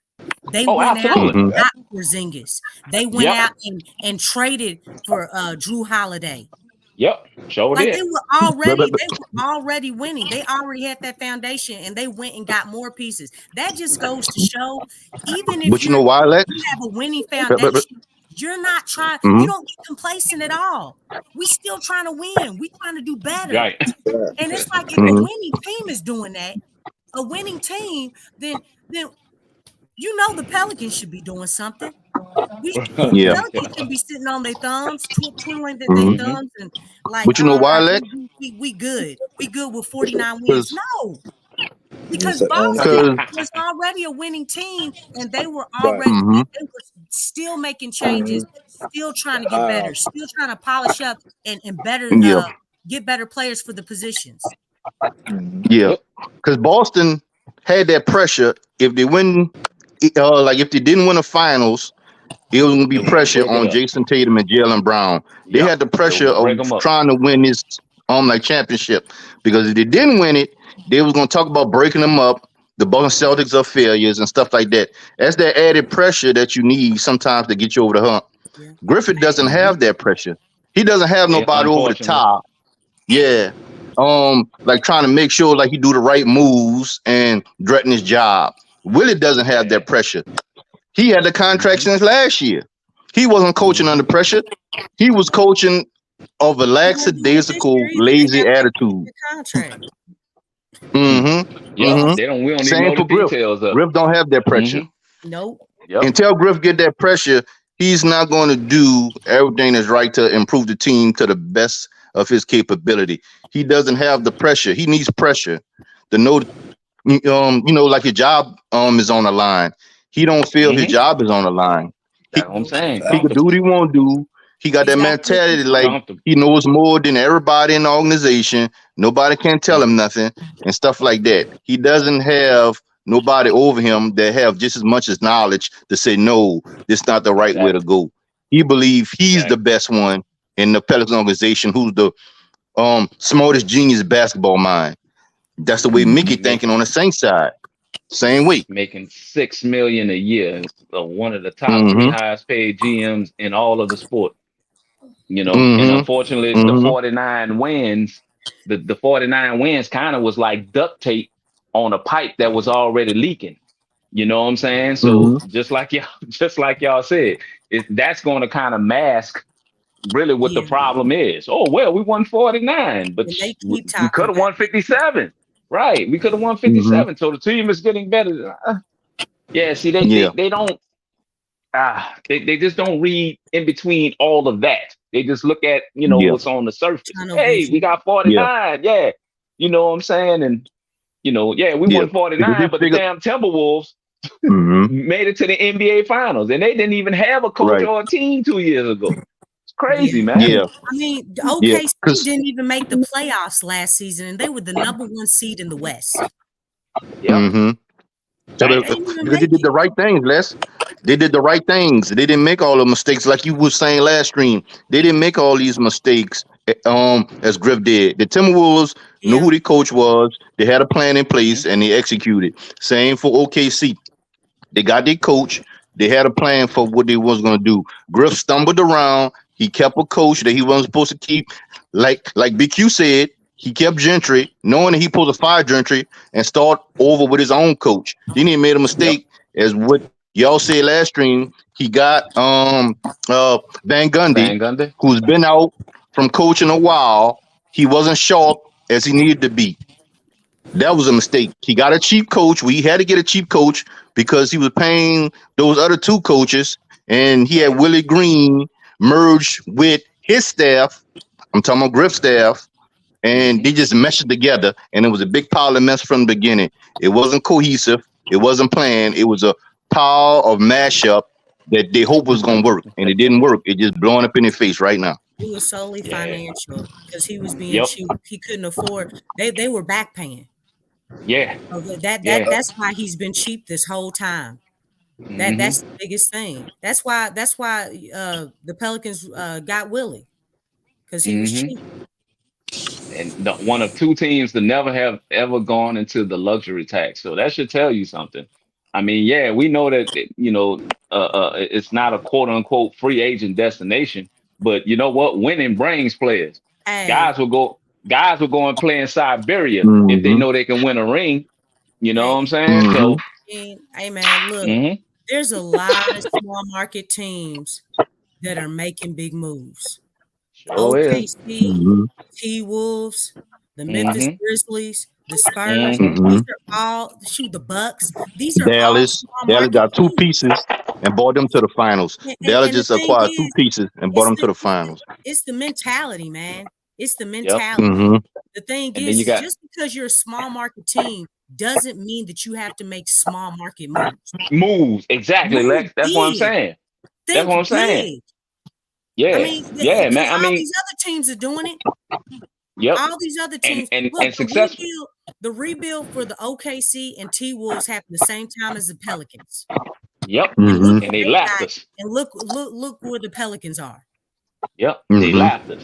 And don't forget, a team like the Orlando Magic is another team that's on the rise with a good young coach with Jamal. They coming. They coming. You know what I'm saying? Down there in Disney World. So I mean, again, like we always playing catch up, man. And it's just, it's time for us to get ahead. It's time, right? It's time for us to get ahead. And on top of that, I know this is a hot one too, though. I love Big Z. I think he's the face of the franchise. But if you make a commitment to build around him, then, you know what I'm saying, you got to hit on everything. You know what I'm saying? Because let's be honest, on a championship team, I argue with people in the barbershop on it. On a championship team, Zion is the second best player on that team. You know why? Because his game is an antique. He's not a guy that he doesn't threaten you from the perimeter. He shoots 60.8%, you know what I'm saying, field goal percentage, because a lot of his shots are within 8 feet of the basket. So he's never going to have a ton of 40. But hold on, DC. It's like this though. But Giannis is still willing to shoot threes. He's willing to shoot. He doesn't shoot a ton of them, but he's willing to go ahead and do it. And on top of that, he's giving you 29 and 12. Zion will never have a bunch of 40-point games because all the tools that he makes, he doesn't incorporate threes with that. It's going to have to take him 20 shots. He's going to have to make 20 baskets to get 40 points by his play style. Not if he gets to the free throw line. He got to hit the free throw line and figure that out. I think good coaching will help that out, though. I think good coaching will help the spacing out, though, in Zion case. But we don't have the coach to help in Zion case. Now, if we had good coaching, then that could help alleviate the problems that Zion facing around the basket and stuff with spacing. But we don't have that right now. Another thing, like with Zion's situation, like the sets, the team is not doing him any justice. The coaching isn't, and you have to have shooting. Giannis has shooting around him to open up for him. Zion doesn't have that. You know, Willie Green, first of all, the way his rotations are, how many times do we see where Zion was in the game and Trey Murphy wasn't out there? We know Jordan Hawkins wasn't out there. Then, not only that, you know, the sets were so predictable. I think the sets, like those handouts, like they're so predictable. Like you can't do that. Zion is more than what we see all the time. He can actually do way more on the court than what we see. We just haven't seen it. And another thing, like you said, like, you know, look at the time frame in which the team is like, okay, hey, we're gonna build around Zion. This is year what?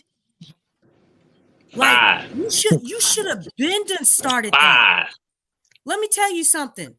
When Embiid was down, when he was hurt, the 76ers were bought into Embiid. They were bought into him. Okay? They were patient with him. We gave you our solution. Injuries. You know what I'm saying? And they were still like, hey man, you are a huge focal point on the team. They were still building around him. Same thing with Steph Curry. When Steph was going through his ankle injuries, that was still their guy. He was still their guy. They got the pieces around him. The Pelicans have not one point in time have they really centered around, hey, we drafted you at number 1. We are going to build around you even with all these injuries. I really believe like if they really built around him the way they needed to, I don't think he would have got these injuries. And along with we say it all the time, Big Q, the physical therapists. They didn't have no physical therapists on the staff. The Pelicans have had a physical therapist for 1 season. Since Zion has been here, they have not had anyone to really that's horrible. You look at all these other organizations, how come they have a physical therapist and y'all don't have, and the Pelicans don't? Because they care. That means you're not prepared. You weren't even prepared for when Zion even got here. See, hold on, Lex. Hold on, Lex. The reason why Boston had both their stars playing so many games, because they're lucky. Well, get it? Holy Clover, Celtics. It's luck. That's what it. You see, that's how they look at it. It's like, no, you got to have a proper medical staff. Yeah, especially if you're a team that's known to have stars that get hurt. We had B.I. stub his toe basically and missed 3 months. Wasn't it 3 months? Yeah. Yeah. It was more than 29 games too, I think. He stubbed his toe and missed 30-something games or something, whatever it was. He stubbed his toe. That don't make any sense. So what I'm saying is like, let me do this first. I mean, like greatness saying, hey, shout out to the fan. Appreciate y'all chiming in this afternoon, man. On the show, y'all hit the like button, man. We talking good Pelican dialogue here.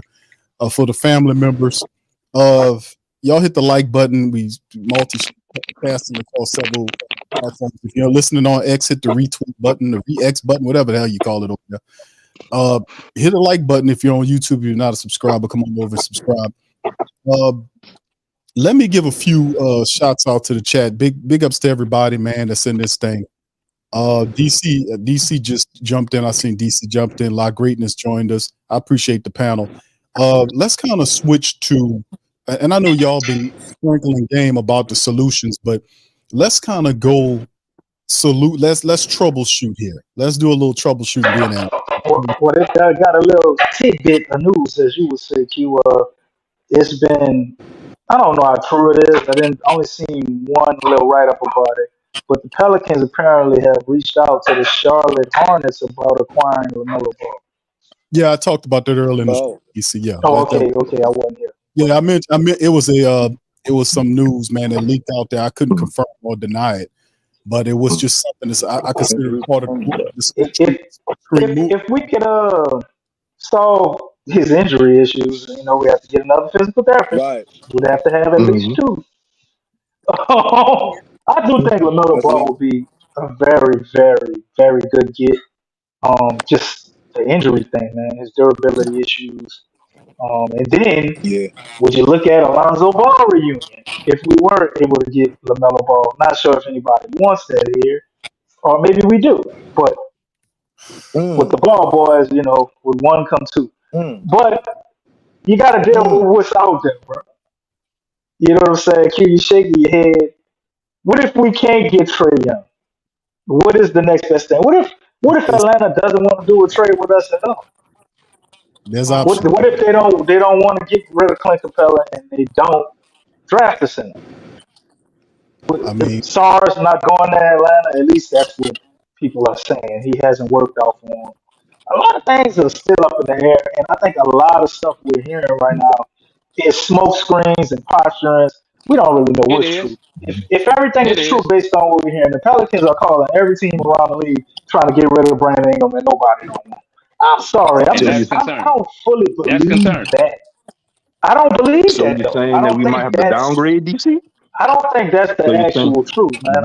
I don't think we around calling everybody and nobody wants Brandon Ingram. For instance, the Houston rumor, right?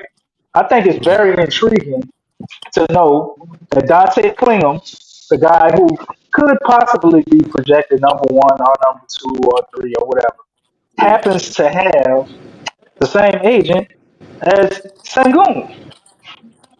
And then we get this story about us trading for Sengun and they denied us and this and that. Some of it's got to be true, what you're hearing. So we are definitely calling somebody. We need to call some of these goddamn teams, which is why I think we would be a good talking point to use for posture. But until we see the draft, man, we don't really know what we're capable to get, what we're not capable to get.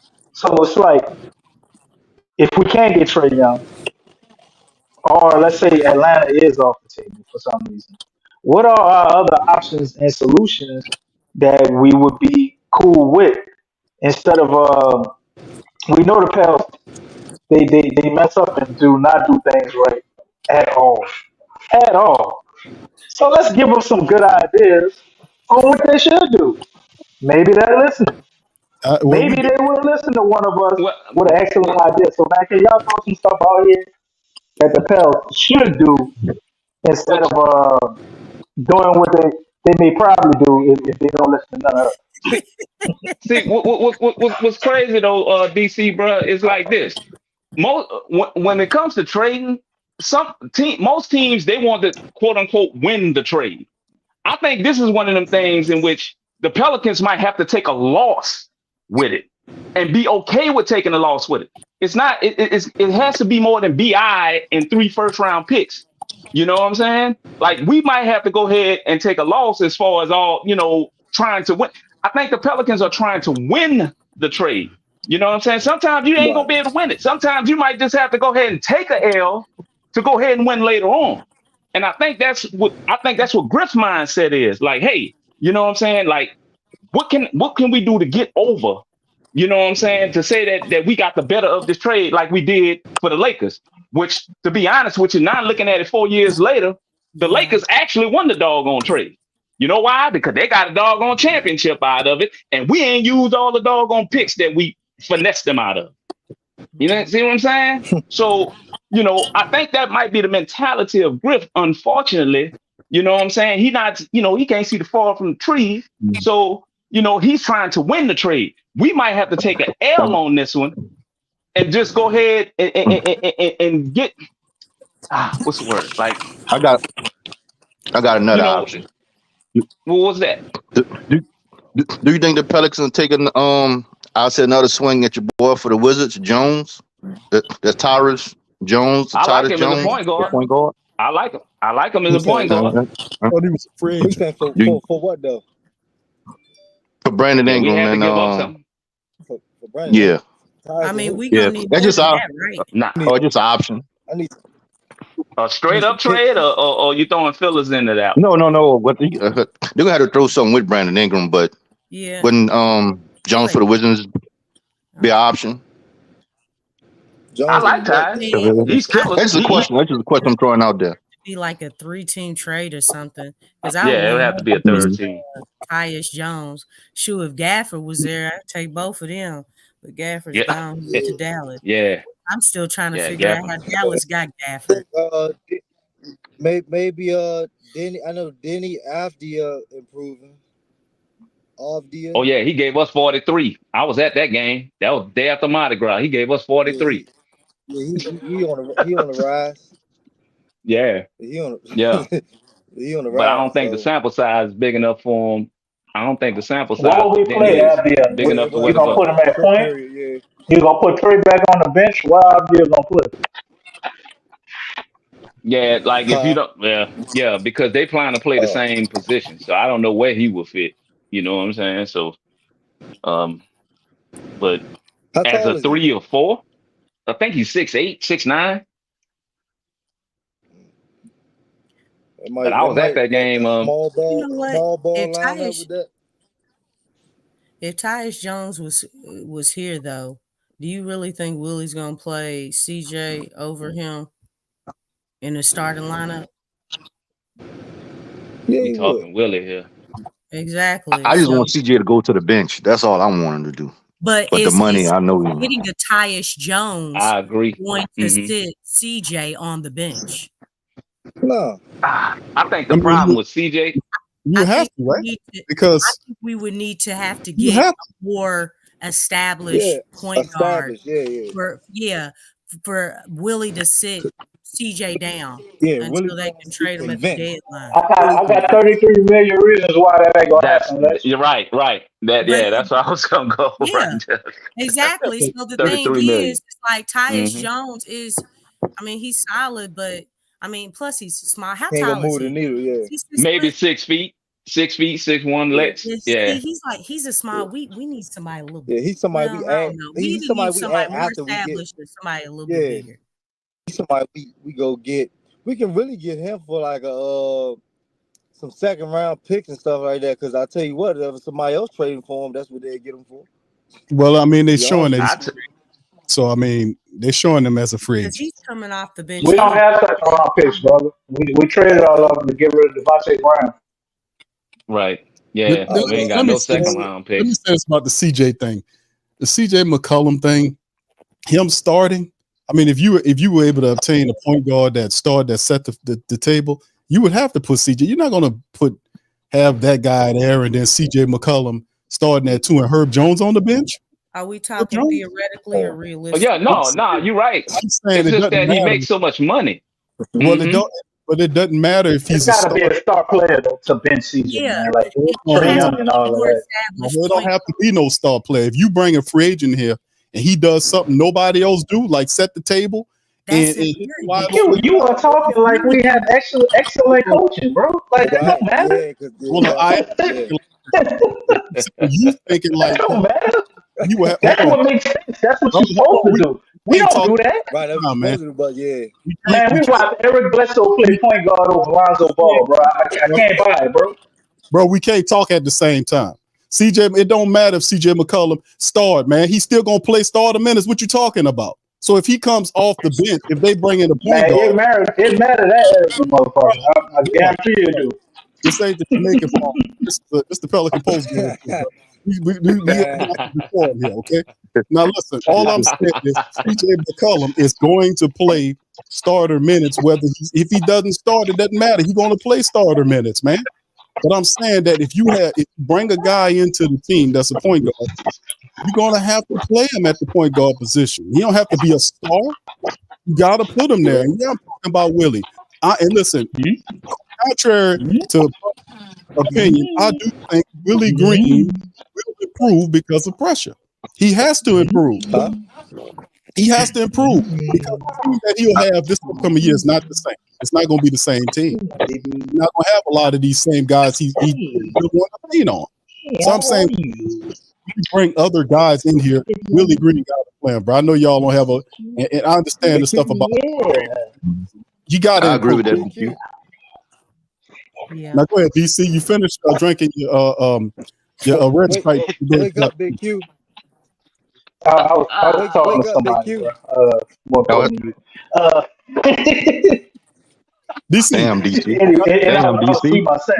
You had to rub in like that, DC. DC, you finished drinking your red stripe, bro. You got Well, Big Q gonna start popping shots, bro. So I might as well jump in front of him. Anyway, Hey, Mom.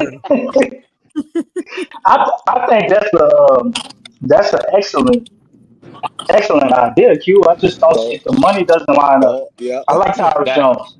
I I agree just with don't that, see them DC. benching CJ McCullough for Tyrese, even though I know that's what's supposed to happen. Nope. That will make us a better team. We'll have more wins. We'll be more lethal in the playoffs the whole nine, but they won't do it. Yeah, it's the That's why I optics keep of throwing it. the ideas out there like Darius Garland, LaMelo Ball, Trey Young. I keep naming people who are making a lot of money that I know if we put on this team, the way the skill sets that they have to force Yeah. CJ to the bench, or they got to trade him if you don't go to the Right. bench because I get he's that. not a point guard, man. Listen, I get what you're saying, bro. But what I'm saying is eventually we do recognize that CJ McCollum ultimately is going to get traded, or we do recognize that, right? The Pelicans are not because contract. CJ McCollum. We hope Right. so. They will move CJ Right, we McCollum. hope so, yeah. It might not happen at the same time juncture that we trying to move BI because they're trying to get a starter compared to kind of put with Zion. But we do realize when you reset the core, that means they're building around Zion. So these other people have to work in harmony with him as opposed to what we see. So we know if BI is gone, you know if CJ is gone, and CJ was supposed to be the guy that gets you over the hump when you got to the playoffs, and he disappeared in this last playoffs. And David Griffin said, "I've seen enough of that. Let me see what I can do." So He's working out with Kevin I would Durant argue the Brandon last Ingram couple of days. played So I better. wonder if there's anything there. It don't You think matter. that could be something? Figure to him. No. I'm sorry, but everybody's what you said. Everybody's talking. No, CJ McCullough been working out with Kevin Durant. Could that be anything there? Could they be looking to move on from a guy like Bradley Beal, which I don't know if I would want him, and try to He get left him to in do like Phoenix CJ too. McCullough? Stop. Could that be anything? I mean, it could. It could. DC. I'm not certain, bro. But yeah, we know if they recertain the core, and Brandon's on the trading, CJ's on the block too. He knows that. He knows that. And if the Pelicans, like I said, man, I know they're trying to do one thing at a time. They don't want to try to do two things. It appears like they're just doing one thing at a time when they finally start getting rolling. So they're trying to find as good as talent as they possibly can. I don't know, the Sangoon thing. I get where Houston coming from. I don't, you filling out, seeing which teams want who and what with Philly and all these. Orlando's another rumored team. Detroit's another rumored team, and there's a bunch of people right now, so it's hard to kind of figure out what's going on. And there is some time going on, but man, only thing I'll say this: I don't think BI's trade value is diminished. I don't think it's diminished. I don't think it's diminished. I think people who know who BI is know who BI is. The people that know what they can do with him know that the guy's a team. I don't think they'll have a problem with paying their money. But like I said at the end, Brother Hakeem makes a great, interesting point about seeing who can win the trade. Like I said, if you're trying to get one of Atlanta's people, if it's a trade, they're gonna probably want you to take a bad contract or like a Capella. That was a story we covered as well. Like the Pelicans showing interest in Capella. Like, why the hell are they doing that? Because it could possibly be a thing where, it could be a thing. He got 1 year. He got 1 year left on his deal with like $22 million, which is why most people were saying we should go after Okongwu because Okongwu's new contract kicks in this year. I think Okongwu signed for like 3 years and $64 million. I know he's a small ball five, but if Willie is the coach, then Okongwu fits more than Clint Capella because, if you only going to get Clint Capella for 1 year, you're going to have to decide if you want to pay him or not. And to me, if you're going to give up assets just for a guy for 1 year, to me, that don't make no sense. Now, everybody, I don't know how everybody else feels about it, but I don't. I like Okongwu. I just don't know if he don't move the needle for the Pelicans. If we get Okongwu, we'd be the same team we was last year, just a little less wins. He better than Larry. Yeah, but we still need a center. Yeah, We a said we need starting a center. center. You're still gonna need some size. I mean, I feel what you're saying. You still gonna need some size, man. You can't teach size. We need a 7-footer, and we gonna have to He's use 6'9", Well, isn't he? 6'8", 6'9". you, yeah, he's 6'9". we need Well, that 7 Utah. foot. I mean, we I'm could give just saying Utah he needs 5 to be a first-round picks. They 7-footer still though. not gonna give us Walker Kessler. Well, I don't know if y'all been noticing. Welcome. How y'all doing, family? What's What's up, up, A What's brother? that? Davis? How you doing, What's brother? that? But I don't know if y'all been paying attention. Utah, they just said that Utah might be willing to move Walker Kessler as the reports came out like the last couple days. What's the Yeah, price? Who because know? all I of don't these know. 7-footers in Oh, the it's gonna be Yeah, a draft. I decent don't. That's We, price. that's you don't know that's what the age. price is, but That's him Danny just being Ainge. a It's Yeah, it gonna be a is yeah. decent Danny Ainge, price. buddy. Watch yourself. That's Danny Ainge over there.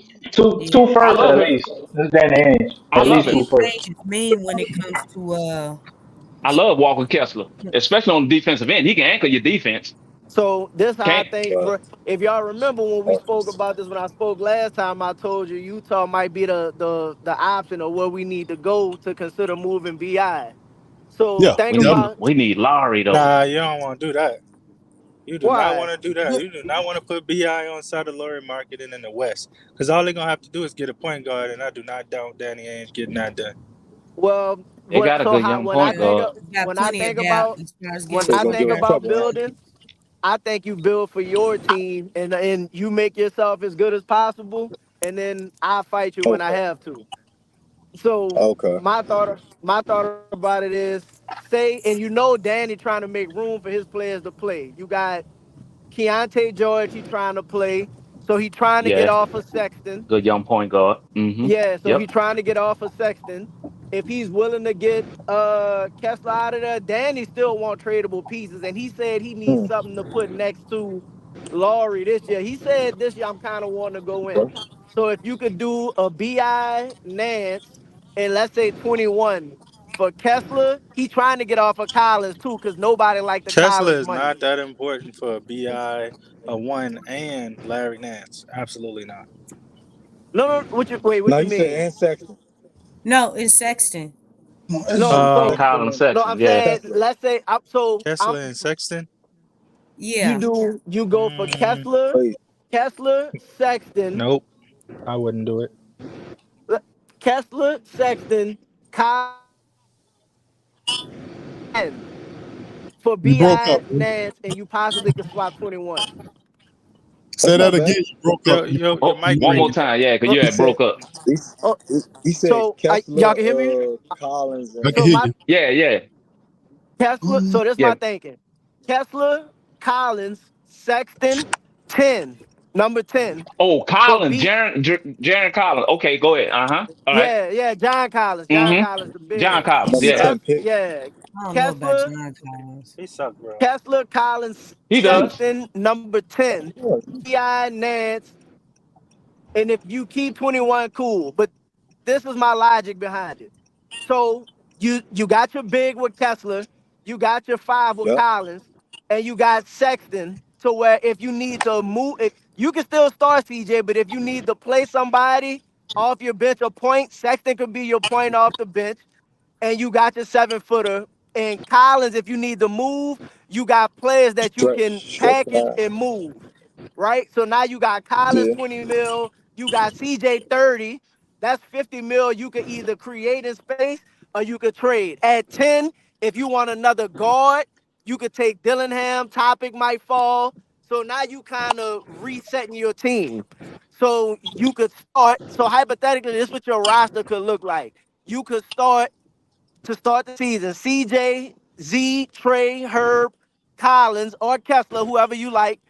Then you got off your bench Hulk, Jose still here, Sexton, Kessler, Collins, whatever you want, Dyson, and whatever, however you want to move it from there. And then you have, and then like if whoever you take at 10, I like Dillingham. So if he there at 10, say you take Dillingham, right? I think So Mm. he's then going you at move, 6. if Mm-hmm. you move in CJ, who knows what you could get for CJ at that point during the season. So if they start Okay. off strong,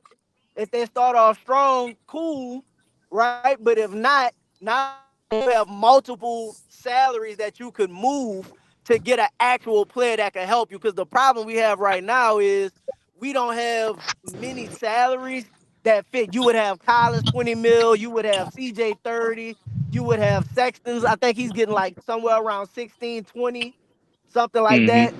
And then Yeah, at 4 for 10, $7. if you took a guard, you could say, all right, all I really want out of the deal is Kessler anyway. Everything else is movable and maybe 10. You would still have Dyson you could flip. I just think you could say, all right, Z, we going all in on you. We move Brandon. You play, show me what you're gonna do. And if it don't go well, we got enough pieces to say, all right, when that star come available down the line, you got most of your picks. You still got the Lakers pick, your pick. You could either blow it up for more, or you could just, you know what I mean, or you could stand how man is that from Utah. You would have flexibility moving forward. And you got a 7-footer that's cheap as hell. I think Kessler only worth like $2 million right now. So who is your That's starting an point guard excellent again? idea, brother. Who's your You starting can point start guard at again? trading John Hold on, Collins because Willie gonna fall in love with him at first sight. Getting rid of Probably Larry we're so. gonna Nance. end up the 10th seed with that roster. That's a 10 Mm-hmm. seed roster, So bro. this It's the not. And thing. who the starting But are point we guard? really trying to make the So playoffs? I'm not feeling John so this Collins. this John the thing. Collins is We Your not can't that. get last all them people though. The money don't match. And so think Utah of ain't doing this. well I think he's just BI trying to make the at salaries 30. match with some of them, though. Well, Mm-hmm. BI is at 30, 36, and Larry's at 11. I think Collins, Kessler, and Sexton really the only players you bring back. Collins is at like 20 something. Sexton is at like 16. That's right under the 30, and Kessler only make like 2. So the money is actually not that far off. And the starting lineup, so you start the season, your starting lineup would look like CJ, Z, Trey, Herb, and let's say they start Kessler, right? That's Mm. essentially the same lineup that they were starting when they was on that road trip, when they won those games and all of that, when they At the end of the actually looked season, like a yeah. team with some spacing, with a better Mm-hmm. version, maybe not a better JV, but if you look at Kessler, a better defensive JV. And you got Collins to be better than Larry off the bench. You know what I Yeah. mean? Like the team is essentially still the same, but I you don't would like have a. CJ at point guard. I don't like I CJ don't at like point. him at point guard either. But so I'm thinking about your rotation. You would have, Mm-hmm. instead of bringing Jose in off the bench, you could bring in Sexton, Colin. and Yeah. then right, and then when Trey come off, you coming back with Hulk. You know what I mean? When Herb come in, you got Dyson, or if you're not playing, however you want to work it, you still have the spacing to bring it with the shooting, and your new Larry is Collins.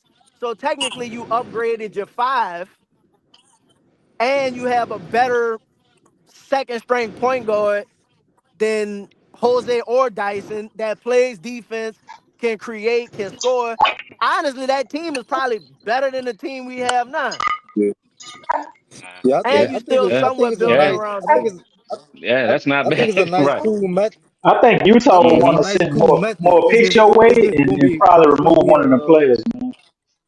Yeah, I I don't don't think know they about want I to think give it's a up nice, all of cool. that. I think They're it's a not nice, gonna cool give up method. It's Saxton, bro. wrong Just team. Lex don't ain't feeling want Collins. yeah. So I Lex mean, ain't it feeling was Collins. it was so so hard for to get up off him, but I don't know what it is about him, but He everybody be not ready bad, to back. sell. say again. I said everybody be ready to He not, sell when it's time for college. But think about this. he Let's not say they bad pick though. at That's 10. true. Let's say they pick at 10. Who do you think they're gonna take? Because you got Keontae George that they want to play. They Uh-huh. Right. still He's have developing. they Mm-hmm. still have Jordan Clarkson that Mm-hmm. that he needs his minutes. At 10, they got enough big, so they're talking about picking a guard. Like at some point they gotta create space for their guards to play too.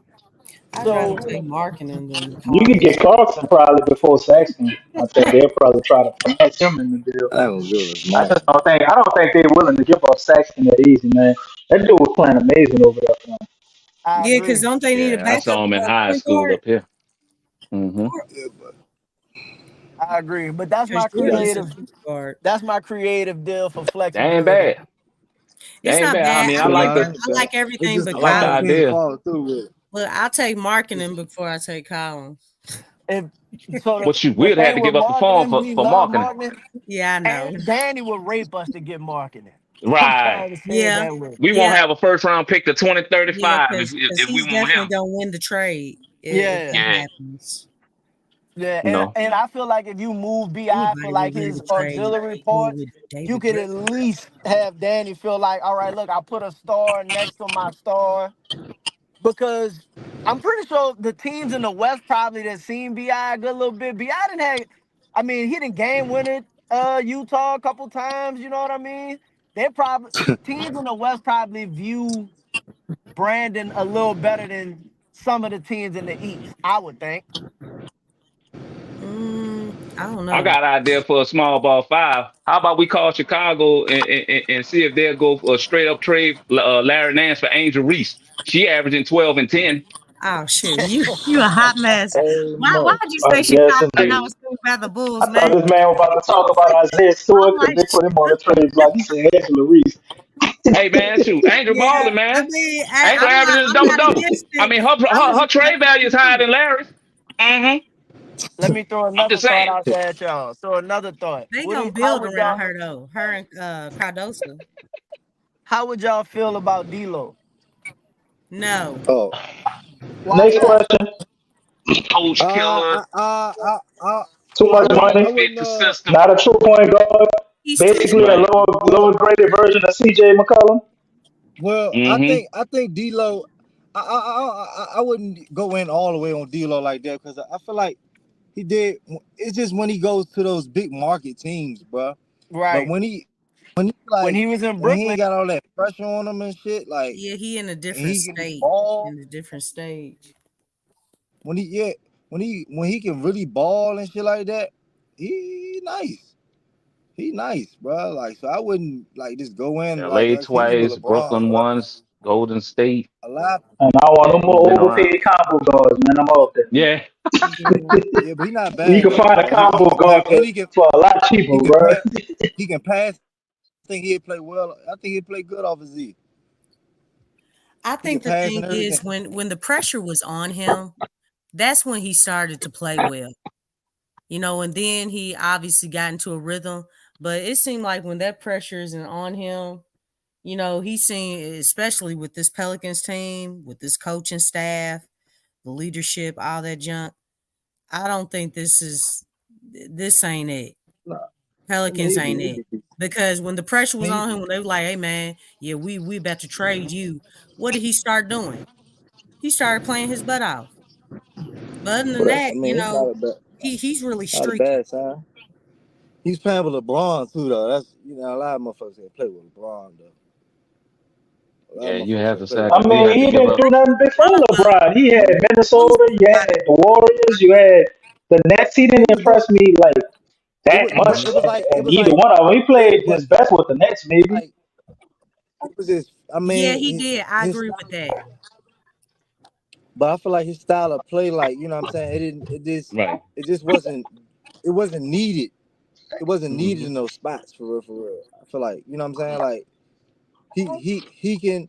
He need the ball a little bit. You know what I'm saying, and that'll be fine Yeah, here. to be effective. You know what I'm saying. We need some more people that can create and shit like that. And like he a great passer and all that. Like can shoot, got a high arc shot. Anybody like, bro ain't bad. I don't want y'all to get Well, the confused Lakers over about this shit. to Like, draft Bronny James, so he expandable.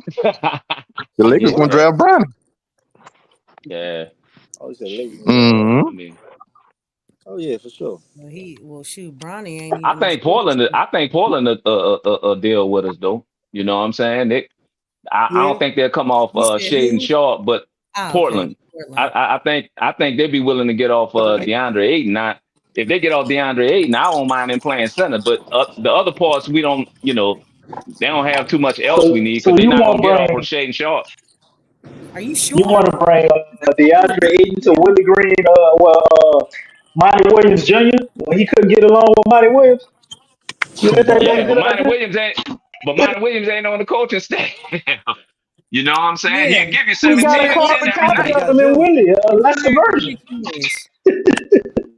He really hurt his career though. Yeah, but I mean, you know what I'm saying? Mine ain't gonna be on this staff. I mean, they He ain't already gonna bring mine is. down. Oh That's yeah. He Okay. Yeah, already that's right. My bad. is.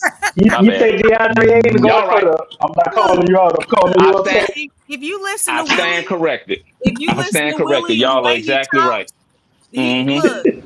Monty says the Give them same credit. things. We Right. don't Give call them credit. we Yeah. don't call you out. We call you Right. up.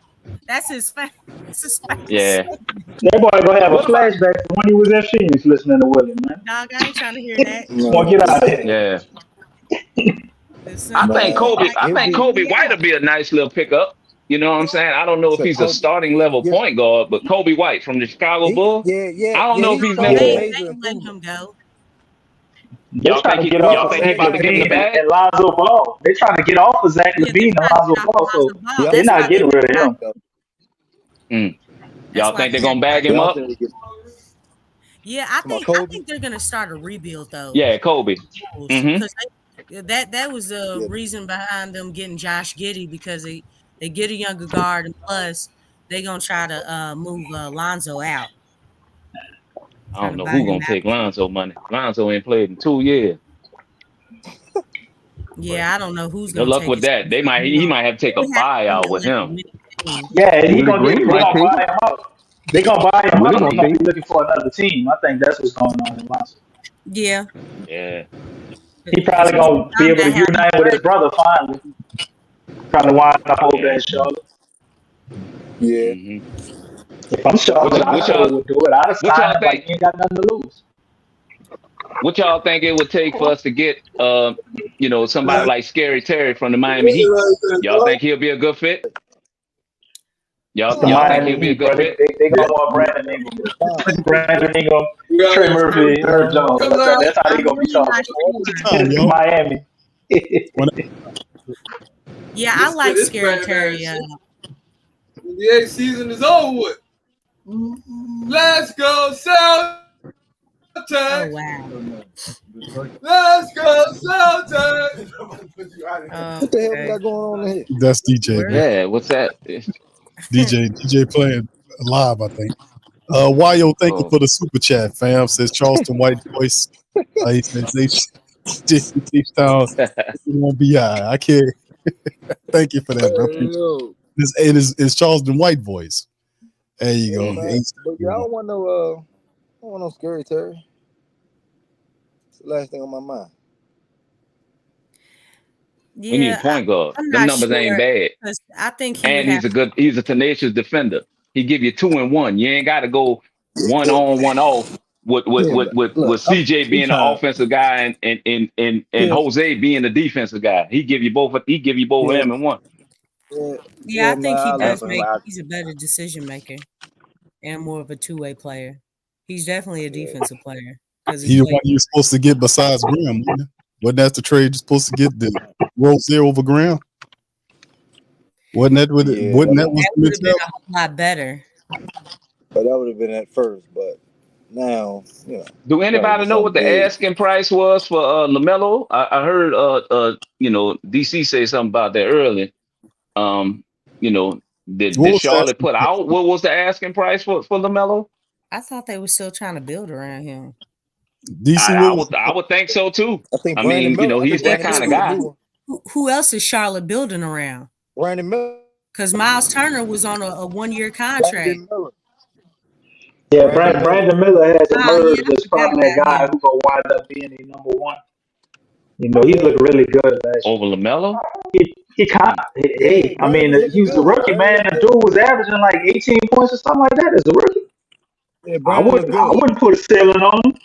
You don't know what he gonna turn Put you in into. that basket I mean, too. he's He'll okay. put you. He'll put you. Now he's Damn, good. He'll 23, put you in that 5, I and mean, basket. 8. he looked Ooh, awesome for a LaMelo. rookie, man. He a rookie, so you know. Yeah, he looked good. Damn, LaMelo He'll having put you What in I that 24, was basket. 5, and 8. thinking about what? Ain't know numbers like that. Yeah. Mm-hmm. Melo played real well, but Yeah, doesn't Melo Yeah, move do. Melo like that. doesn't move like that needle for the Pelicans? Like, we get Melo, would they be like, "Hey, we're in championship contention"? I think Yeah, I mean, before, And I before think we might. I think they could be I think we they might. need a combination of vets though. And who would they want? Because you can't trade them BI. They just drafted a guy at number 3 who played decent, and they believe in yeah. building around him. So you can't trade them Yeah, they BI. could Who play else the would they two. want? He could play the two. They could No, play but together. Nah, But he who said, would they want yeah. from the Pelicans? he Who not. would you Look, he take? don't shoot threes. That's the only reason why I don't think he'll be a 2, because he don't shoot threes. Can't have your 2 guard out there that's not willing to shoot threes. Melo? I Melo wouldn't shoot say threes. Bi isn't No, no, willing to no. shoot Bi. threes. Like I wouldn't Oh, say that. but No, I wouldn't say Well, he's not okay. willing. He don't you shoot have. enough of them, but I wouldn't say he's not willing. That's the I only was stat thinking that about that make me say that. Okay, He ain't Bi DeMar made DeRozan. 86 threes. He made 86 threes all season. He played mhm. 1,000 more minutes than Jordan Hawkins, and Jordan Hawkins made 109. I can't call him. I Yeah. mean, Well, I Jordan mean, Hawkins' like, Look, I, look, specialty is how many threes. threes he made in Ingram played 2019? Ingram played in the mid range. Hold on, how we many talk. You do. how many threes did who make in 2019? Bi. Oh, I have no clue. I'm talking about 2023, 2024. I mean, how many did he make in 2019? Well, I thought you had the stats pulled up, man. I could go find it and tell you. But Jay I Black guarantee ain't you Okay. gonna it's a hell lie. of a All right. lot more than 86. All right. Soon Jay as All we Black right. ain't gonna soon as lie, we trade DC. Bi, watch how you Um, start letting them threes fly. Soon as Exactly. we trade Now him. you see the Division Two kid, Nola. I already know what it is. You just need a point guard, man. You need a point guard. Watch how Bi start magically shoot threes with a point guard. You know Oh, what? And absolutely. everybody gonna say, "Why He didn't you gonna do that start in New letting them Orleans?" fly, bro. Look, any system but other than why the he need a Pelicans point guard to system, shoot threes though? and any See, coach other than He get the him coach open. that's here with the Pelicans, hey, you have a good chance of bringing out the best in a player. Because it seems like when players leave the Pelicans, they're in a better position because they're in a better system which, and they yeah, have better and we're coaching. we're Man, unique. We're Ingram a numbers unique. not even What did bad. he This say? type of organization, 2019? we're a unique organization. We need players that can All right, Stab. initiate some greatness. You know what Yeah, I'm saying? Like, 2019, brother, with Drew Holiday and Lonzo So Ball. so DJ, hey, like what is So how Ingram's many did he make? market? I can't see it. What is the small I'm on forward my phone. market right now? Because I think if you're talking about the small Hold forward on. market, you got Zach LaVine on the board right now. You got Tobias Harris. You got Ingram. And it's a reach to say Kevin Durant. I can't see Kevin Durant not trying to run that back with Booker and maybe a better I don't defender know. slash scorer. Maybe CJ trying to But bring Ingram got to be him the back. number one small forward on the board because Tobias Harris gave you 0 points, 3 rebounds, 3 assists in 30 Thank minutes of play in the elimination game. There And you the go. Pelicans started looking at him. So I didn't understand why we was looking at somebody like Tobias Harris who makes about the same amount, just a little more than Ingram. Yeah, that's the confusing part. That didn't make no Yeah. sense to me why we even looked his way because he been on the decline the last year or two. I think Ingram gonna elevate his game a little bit, whether we trade him or not. I think he's still gonna elevate his game. I think for us, if we look at it, our situation is not bad. When Ingram is out of the lineup and you play CJ next to Zion, our numbers are really good. But that was Really? with Yeah. Jonas. That numbers was with Jonas and Herb or Trey. The efficiency for the team goes up by like plus 10 or 14 when we was like a -3. So our fix is not a major fix, but I do think the Pelicans this year should not focus on what they usually focus on, getting good role players. They need to focus on getting something big in here, whatever the cost may be. Get you a big piece in here, go big or go home this year. And that's what I think the Pelicans should focus on. Go get somebody. You tried to talk about throwing Jaylen Brown name in there, which you can't get him now. But at one point, should have went after that. Could have got Kyrie, could have got KD. Now it's Trae Young. Now it's Donovan Mitchell. You got to get somebody big in here to get on side of Zion. And then go from there. Whatever that cost's going to look like, be ready to switch up this team, but for a go forward. Because in the playoffs, all these role players not going to get minutes. It's going to come down to your big Right. You're gonna play the whoever eight. you got to be closers. And that's Mm-hmm. what we have a problem with. Closing games, Okay. knocking down shots, defending the rim. That's 153 points, 3-point shots by BI 2019-2020, brother Hakeem. 150 out of 3. So he made 150. 150 Okay. out of 384 at a 39.1%. Okay. That's how many he made. He shot 384 of them. That's right. Okay. And since So then, he did that in 2000. Yeah. And since then it declined. So now I'm trying to figure out, like, okay, then, it's like, okay, was Drew Brees was a better quarterback in 2018 than he was in 2009? I mean, was Drew Brees a better quarterback in 2018 than he was in 2009? Nah. But you know actually, what I'm saying? So the next year, Hakeem, he was 150 out of 384 in 2019-2020, and then 2020 and 21 he was 143 from 375. So he was like 7 less than what he was in the year he made 150. Was Willie here? So my question is, so is the coach holding him back? It's a different system. What you saying? So is the coach holding him back? So is the coach holding him back? CJ McCollum, Mr. McClickam himself, completely changed how BI played from the 3-point line.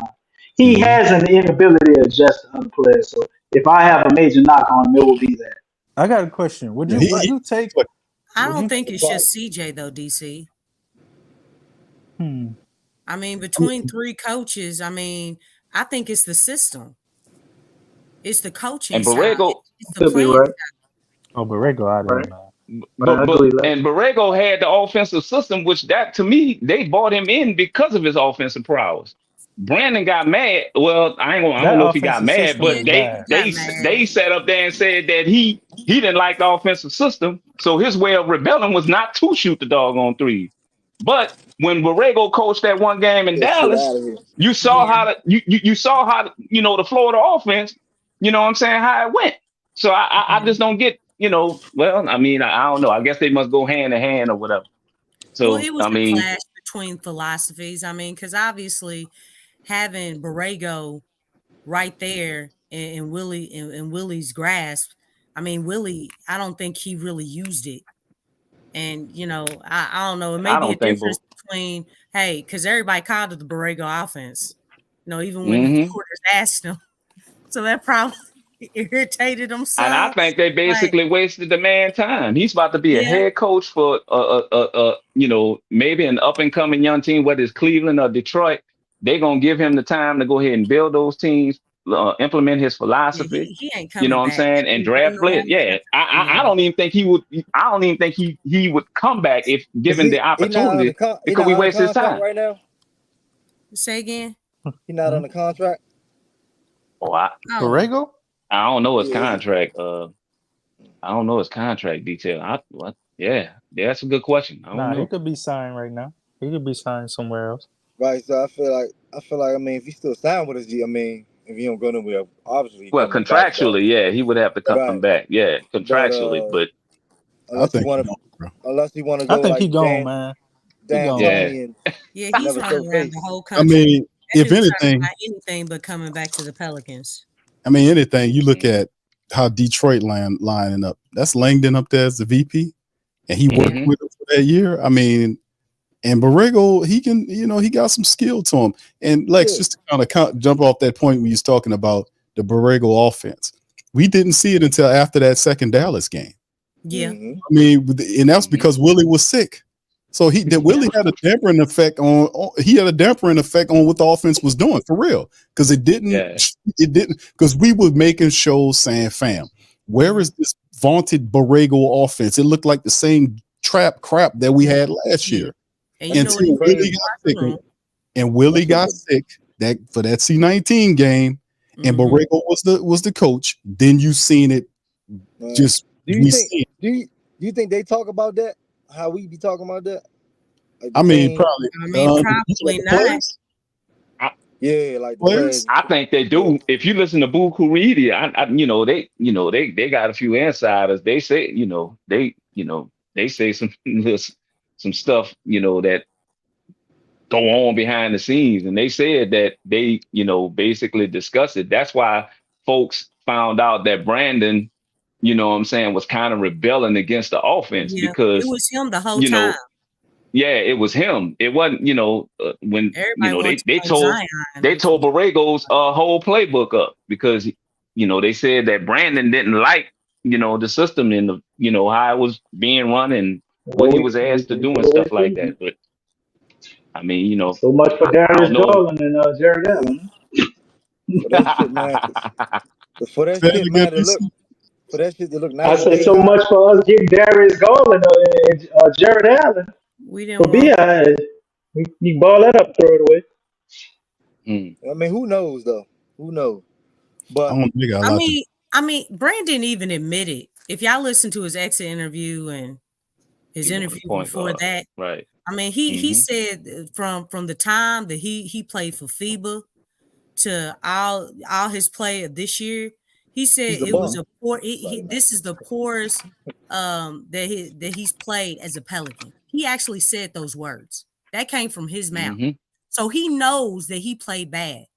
If you listen to him, he says that he wasn't buying in. He was trying to not make it sound so bad, but he wasn't bought in.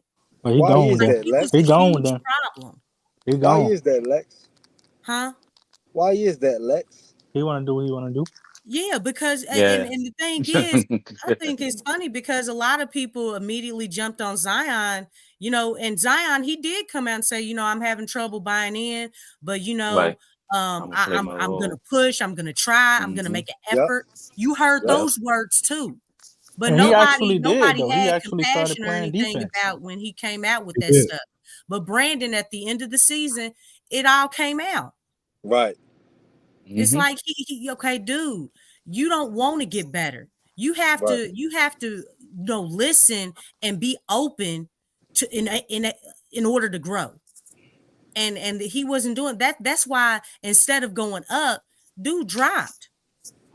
He did not play well. Even when he was healthy, you know, he still wasn't playing well. He still wasn't playing well. I mean, he had, especially the second half of the season, his numbers weren't looking good. Now he was doing other things, but as far as really being productive on the offensive end, his offense went down. I told you my man's going through a basketball identity crisis. I think the biggest problem with Ingram, though, was his problem with what the main thing I had a problem with Ingram with is every shot he was taking, it had to be a tough shot. Even with nobody on him. Like, why are you spinning when nobody's on you? Yeah. Oh, you got a point guard in front of your face That's like Trae crazy. Young. What you turning your back on the spin around shot for? You right at the basket. And something's wrong with that too. Not Every cutting shot to the should basket. not be a tough shot. And that's that. And then the trade with Ingram, it's gonna have to cover two positions. So when I look at trades and they talk about Ingram, we got to cover either the guard, point guard, center. And the only teams I see we could do that with is if we hit the Nets for Mikal Bridges and Nick Clax, hit the Cavs, see if we could get at Jared Allen, Mitch, Jared Allen and somebody else, but they ain't willing to give up Mitch, and Trae Young and Clint. How we do that and match the salary and get a trade done, that's gonna help us. I ain't worrying about helping them. We could ride other teams. Well, how do we get that done? You got to going backwards. Well, you got to throw something in the pot that you don't want to throw in the pot. That's what it comes down to. You got to throw something in the pot. We gotta hype Dyson up. We gotta hype Dyson up, man. I really don't want to give you Dyson. It's our best defender. He led the league in deflections. I'm not hesitant about trading Dyson. I'm saying young and he's a defense. I'm saying right, Hakeem. That's what they're gonna want. They're gonna want, because they're gonna want to win this trade, and they know how important Herb is. You know, it would have to take somebody of that caliber of a player instead of somebody like Dyson, who probably be out the league in like 2 years. You know what I'm saying? Look, like the Celtics, you know, that's one thing you does play a part in it. We need to have people like the Celtics. Like, look, give us Trae Young without giving y'all Ingram, Zion, or CJ. The same way the Celtics be doing it. Man, the thing is, man, we talking about these trades and stuff, and it's like, bro, we the only team that got to do all this extra shit to make a trade. When I be looking at all this, when I look at all this, they be trying to play us, bro. You know, that's your GM. Yeah, this GM was slash vice president, man. yeah. A lot of bad relationships, Dude, he don't have connections, they burn people. Yeah. There you go. Nah, when the Lakers got D-Lo, they didn't have no picks. They only had like 2 second rounders and nothing but trash players. They got D-Lo, Vanderbilt. They got Rui. I was like, what is going on? Yeah, I mean, imagination. Rob Pelinka. Imagine it. Like They got Vanderbilt and Mo Bamba, and when the Lakers second round picks. Everything. But like they didn't have nothing. Business and relationships. Yeah. Well, I think the market matters too, though. I think the market matters too, though. Big market, small market. Griff don't have good hired a connected man around the league. Hold on, Lex, hold on. I thought you hired a guy with connections. Who's that? Wasn't that what Griffin was? He won a championship ring. Comes from Cleveland. We all know that was LeBron. Now hold on. He was the GM. He was the GM for the Phoenix Suns when I was living out in Arizona back in the early, 2000, back with them Joe Johnson and Sean Marion team. Yeah. So he actually came from Phoenix and then went to Cleveland. So, but like you said, Q, it's rumored that he has all these connections, but but we all know who he drafted. Y'all know who he drafted, right? The biggest bust Don't say it. NBA history. Come on, Lex, don't do it to him again. Come on, Bennett. No, I'm just saying. Like this. That was David Griffin. Don't do it to him again. That was David Griffin. I'm just gonna leave it at that. And they asked him what did he think about the draft? Check this out, Lex. And why did he mess it up? He said sometimes people F up. No more. He had to outdo that one. Like, nah, I'm gonna do even better. I'm gonna draft Anthony Bennett. But he gonna. But for him drafting Bennett, he gonna turn around and say, "Well, I did trade Andrew Wiggins for Kevin Love, and we wind up winning the championship." That's how he gonna try to go ahead and mask that. That's what he's living off of. Right. Exactly. Do y'all think the trade with Detroit for Ingram would move the needle for us? If they give us like Ivy and that center they got? I think they'd be willing. That hit 20 Durham, 25. Jalen Durham. Yeah, Jalen Durham. That move the needle for us. We can get the fifth. They might be willing. That's cool. They might be willing. Swap 5 for 21 and look, so send it in. Yeah, that's cool. Pelicans need Cade Cunningham. Yeah. 5 for 21. Yes, indeed. We do less, but are they gonna give up Cade? I would love Cade. Are they gonna give him up? What team is rebuilding right now? What teams are rebuilding? Rebuilding? Anybody who rebuilding, they try to pretend like they're not rebuilding, other than Portland. Because I noticed the people being honest about it. The Wizards, Detroit, Washington, Toronto, and I actually like a couple pieces that Toronto got. Spurs, they're in a rebuilding stage. I got a couple of pieces in Toronto that the Celtics take advantage of teams that's rebuilding. They got Derek White when they was rebuilding. They got Kristaps when they were rebuilding. They got Drew from the Blazers. They didn't get Drew from Milwaukee. They take advantage of teams that's rebuilding, and we could do the same thing. They were still winning. The Blazers? No, the Celtics. I don't think he ever played. But I'm though. saying they talking about Porzingis. They got them from Dallas when they were those still losing teams. Oh, okay. Oh, losing teams. See what I'm Okay, saying? Yeah. They okay, got big pieces from them losing teams. So we could do the same thing. Whoever rebuilding, give us y'all player without us having to give up much, but like the picks we got. If we have the Hawks is kind of rebuilding, but they want to keep a guy that they can build around instead of rebuilding the whole church. You know what I'm saying? They just want to replace the steeple.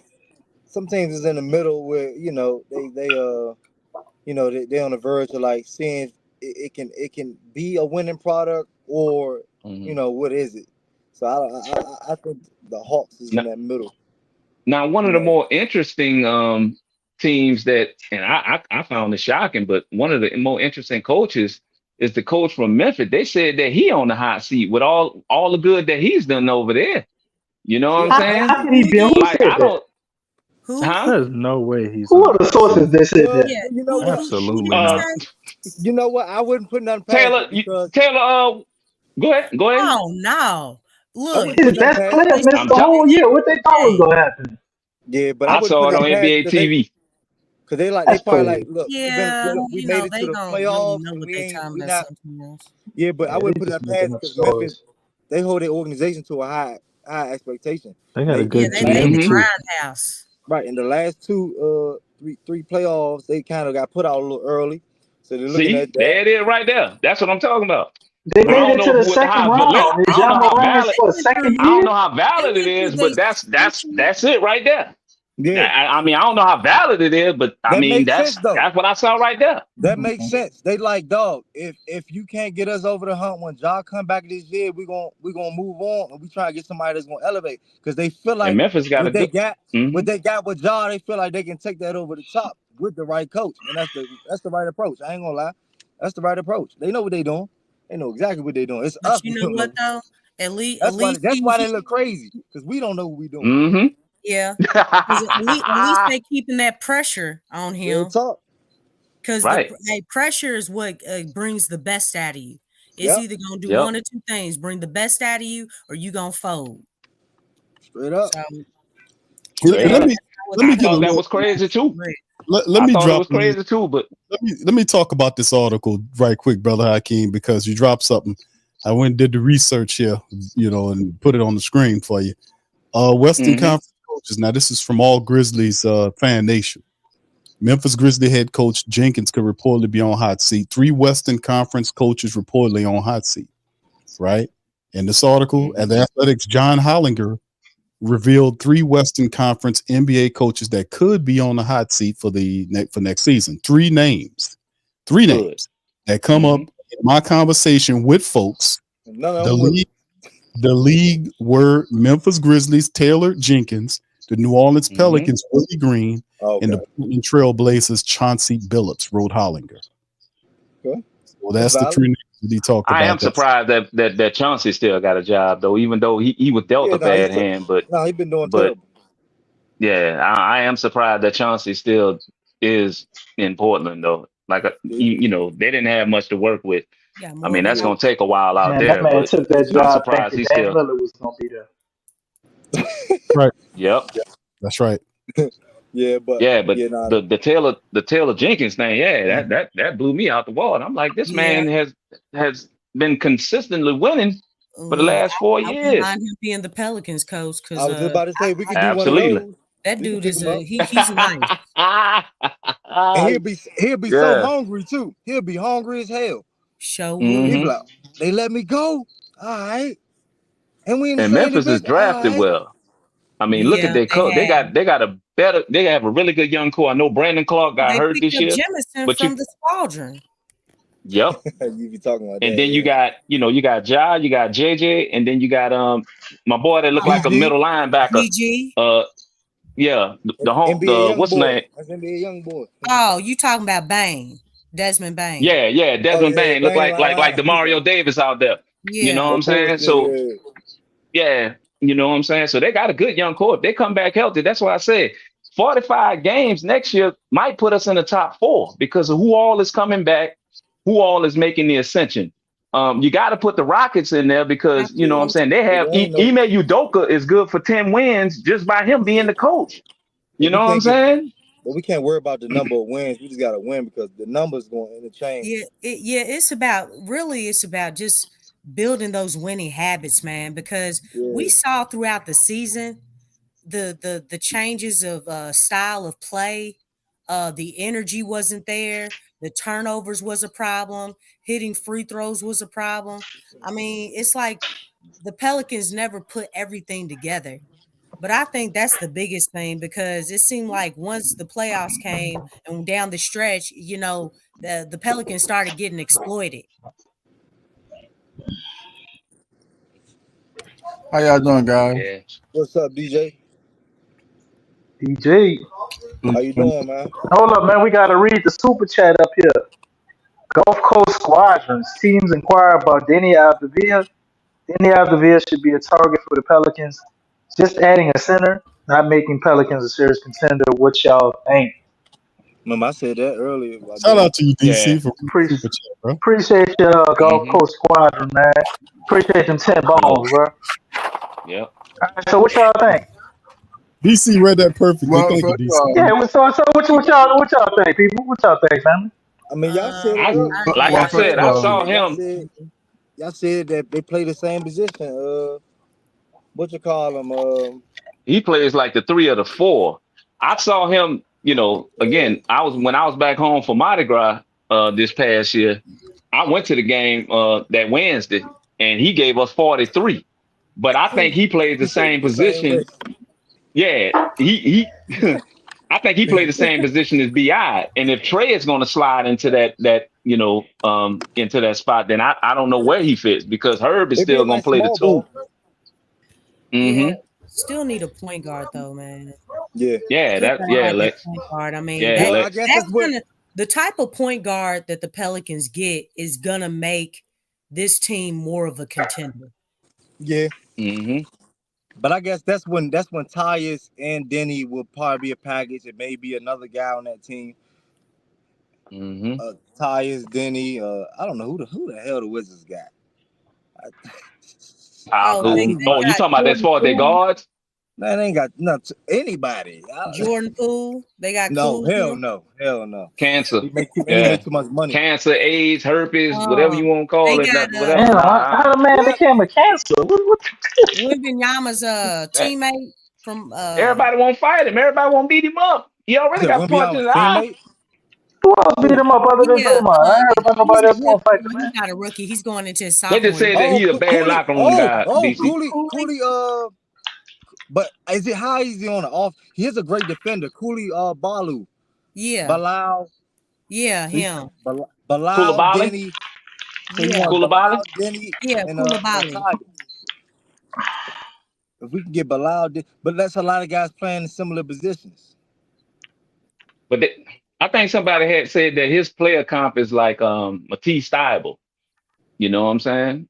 And it's a good, nice 3-and-D wing. But we need more offense, man. We don't want Willie to keep falling in love. Right.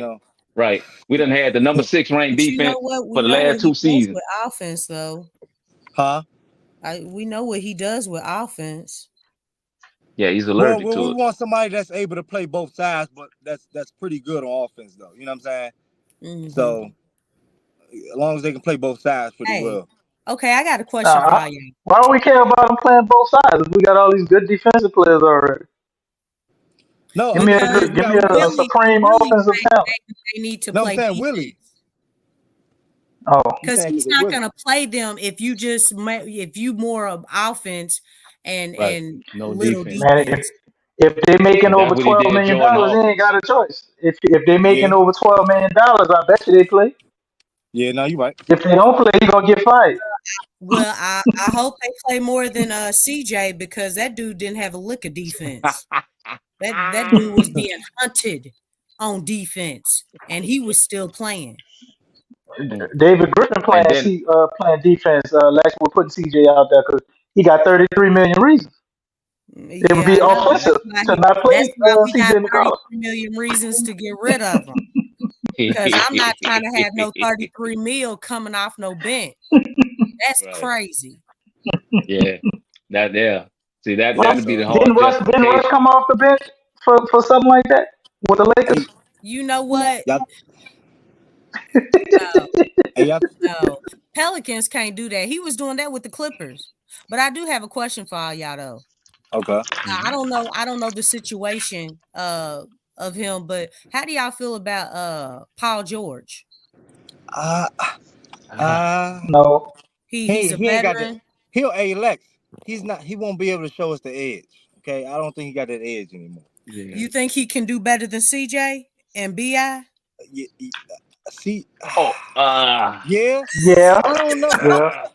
Is he an upgrade or a downgrade? Yeah, it's kind of hard with him, bro. Like it's like upgrade, but there's too much money, man, and it still don't put us in that next category where we need to 30, be. And he'll be 35 this year. So, and then you put somebody else in Trey Wade. He losing some of that edge. I mean, did we have edge with CJ and BI? No, but I'm just saying, like, if we go, but let's be trying, you know. We don't. I'm just saying, like, you know, Because Yeah, Paul George is a two-way player. He's a veteran.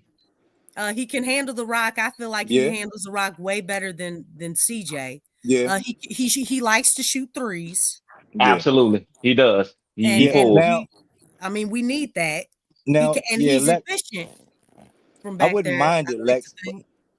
I wouldn't mind it if that's what it came to, but I mean, I'm just not aiming for that, you know. And I think he wants to play for a contender.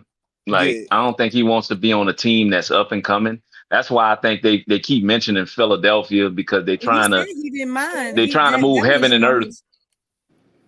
Oh, okay. I mean, I know they're trying to move heaven and earth to get Joel Embiid, you know, the closest shot that he can to get a title, because I think the pressure, he's putting pressure on the organization to move people. Because if you saw him on, you know, the post game show, you know, during the finals, he was kind of throwing these little hints out, like, we need to do this, we kind of need to do that. You know what I'm saying? So I think JoJo might give him one more year and he might ask out. And I think the Knicks might be his next destination. You know what I'm saying? If they can get rid of. Right. Plus Joel time more limited than Zion's. Joel he hadn't played a full season ever. Man, them knees is bad, man. No. Yep. Well, the thing is, I mean, that's why they should have kept Jimmy. You know what I'm saying? Because I mean, you got to have players around your stars, you know, that are reliable. That way, it's not too much on that one person. Because again, if you look at the Celtics, everybody's a weapon. Everybody holds their own. Yeah, like you don't even have to have one person to give you like 40 or 50 points. Right. Because that's how productive everybody is on the team. And it's not just like, oh, you know, just putting up points. They're impactful on the defensive end and offensive end. Yeah. Peyton Pritchard is the best half-court shooter in the league. You got you know what I'm saying, Hauser comes off the bench and gives you threes. It ain't Dame Lillard. Come on now. What? Look, it ain't man. Oh man. Yeah. I mean, the Celtics have just built the win. And you know what? They're willing to go into the tax to keep their team together. They have to re-sign Derek White. They say they're going to, you know, they're gonna have four players making over $100 million. You know, but that, you know, the Celtics and the Warriors kind of have the same mentality, and I love it, because money is not the object. You know what I'm saying? The object is to win as much as you can. Yeah, you know what I'm saying? They saying everything else is gonna mask itself. The merchandise is gonna sell. You know, so for all this money we're paying on the tax, we're gonna get it back through other means. Yeah. You know what I'm saying? And then bonuses, all-star. How y'all feel about because since we need an assistant coach, right? And we talk about covering two positions, right? Here's another player that can cover two positions for us. Chris Paul. How y'all feel about him covering the point guard and covering as assistant coach on the team? Because he'll cover both. And no, just he will. He really will. I don't want to, bro. You know what? We do have to sometimes have some trade packages for the VP and head coach positions too.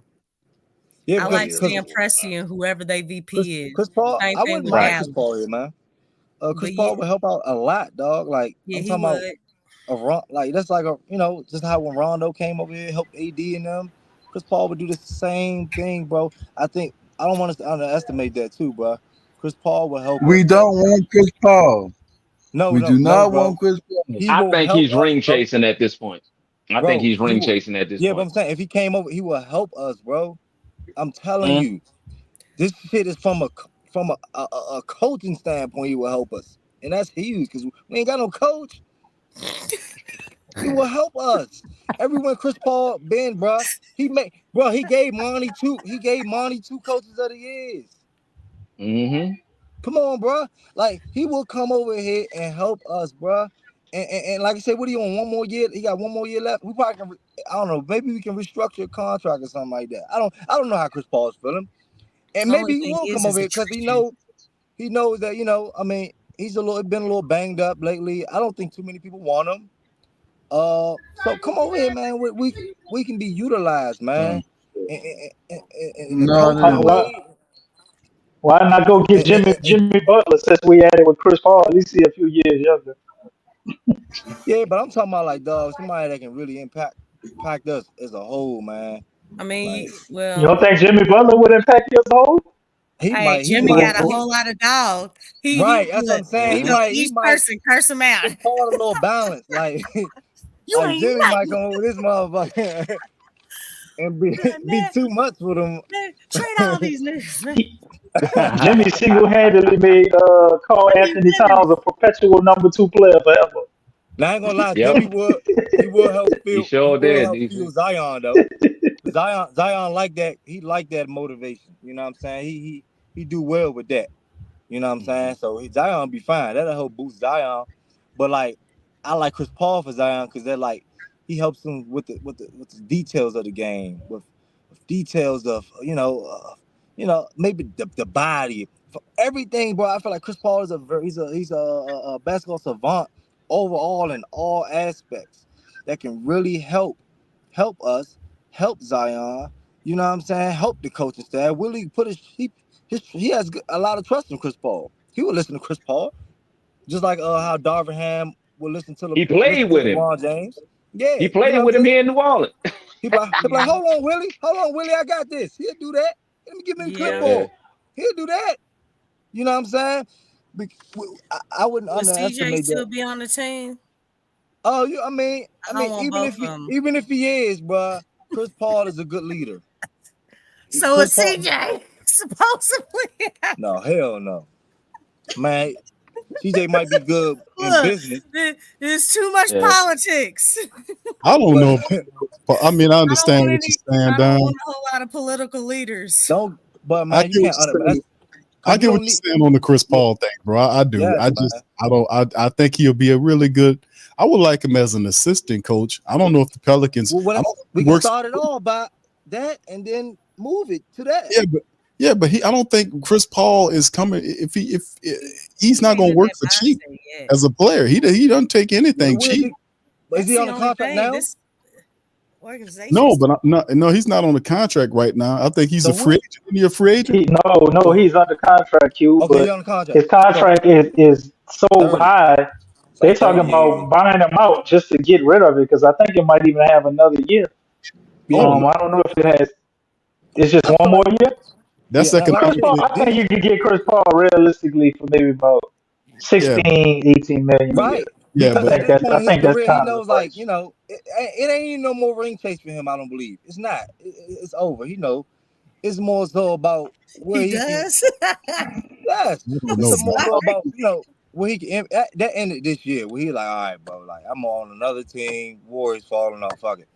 He's worried about his next step in his career, man. At this point, he appreciated the game for what it is, and he's I don't know. You must have talked to him. Man. But that's another component of the problems the Pelicans face. It's not like they're a team that got a bunch of cap space and you know what I'm saying. They got to do a lot of stuff, restricted because of the money and everything. I mean, boy, I ain't gonna say a difficult task, but they got to hit on some stuff. And like if you can get the Pelicans can get Trae Young, and they can they can get a Congo if they wanted, but you're gonna have to give up somebody you don't want to do to get them. Yeah, and do we make this trade before the draft or after, during? What you think? I think probably all this happens after the draft, brother. Yeah, I think all this can happen. I don't think they would trade. The draft is next week. Moving, right. They're moving so fast. No, they're moving with the purpose, aren't they? Passion, purpose, pride. And when that they back up, wasn't that the little back in the say Lexxah, they wait Lexxah for after the draft. Yeah. Wait, look, and they gonna do everything after the draft. 2 years later, still waiting. And you know what? Look, the Pelicans are. We're gonna wait for the draft next year too. Look, I mean, when's everybody's gonna be off the board by the time they decide to make a move. And really, it almost feels like one person, which is Griff, he's trying to do all the research and the marketing. I'm like, dude, do you have a team? Do the Pelicans have a team for this stuff? To Man, make these what you talking about? decisions? That's Doc Ock, man. That man got 8 arms. He can do it all himself. Exactly. I'm trying to tell you. That's why they moving so slow. That's why it's I'm not trying to as tell you. efficient. So it's not collective effort. Like He gonna do the contracts too. When we fired lost our contract person. Hey, Do them too. I know Sam Presti. He using his team. Look what they got. I'm still tripping off that. They got Alex Caruso. And traded off Josh Giddey. I mean, I'm sorry. #1 They seed. won that deal. They were a #1 seed team. You get another veteran, a two-way player, a strong two-way player, because he was second all defensive team. It was all guards. Man, they won that straight up. I'm like, they would have beat us. They would have beat us even worse with Caruso. I know. We would have probably never scored no points. And the thing is, the Pelicans, they struggling on just getting a point guard, man. This is sad. Well, they're not struggling. Talking about this. They're wearing their, and listen, I'm glad you asked that, Lex. You present this to the panel. Shout out to the family members listening to us. We'll go a little bit longer. But I'm glad you said that, because I'm gonna bring some light here. I just got off the phone with David Griffin about a few minutes ago. And David Griffin wanted me to give all you guys this message. Number one, he's not gonna give up his beautiful human beings philosophy. So don't stop. I thought you were trying to be motivational. I was Number two. What else he say? Number two, he says, Don, that he make sure to mention you and say, hey, tell that Don up there that, hey man, I know what I'm doing. And DC, he meant to tell you, say he don't have 8 arms, he has 2 arms. It just looks like that because he's fast. Okay, that's all he had to say. Good. He didn't say nothing to me, because I would have given it to him. You didn't articulate the message in the candid way that I would have had you. He wasn't talking like that. That's I would like to step in and leave an announcement, just to drop a few things here. As Big Q would call it, some tidbits. We are still building an organic, sustainable future here with the New Orleans tidbits. Big Q would like you say all the time. We are giblets and tidbits, yeah, country boy. You are, you're a wonderful human being. I love when you say that. We are building an organic, sustainable culture here still. Did you say organic? Yes, only organic. I only shop at Whole Foods. And we're going to the draft on Thursday. Organic though. And we will come out with an excellent prospect.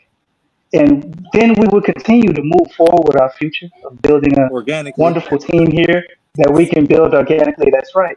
And bring in a new family of people, because this is a wonderful culture we have here, and we only want wonderful human beings. So we're watching all of our draft picks right now, and if they have any misdemeanors or felonies on their jacket ever in their life, they're completely denied access to the Pelicans program. So we're working through that, and talent is second after being a wonderful human being. So we're looking at a bunch of trade picks. They actually called us about LaMelo Ball, but he is a bit of a problem, and his brother was stealing overseas. So I don't know if he's the best human being for us. But with all that being said, there will be major, major, major changes this year, and we will grow and flourish into the future as a top flight organization as we swoop and fly above all other organizations as the Pelicans.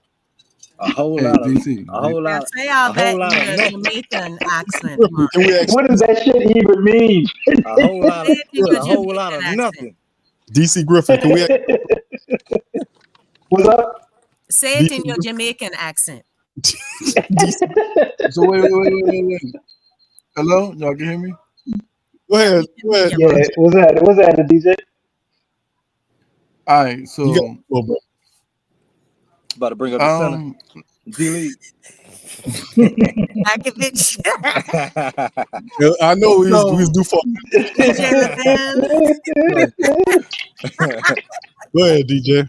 First of all, and y'all gonna give my man a chance. That would be your.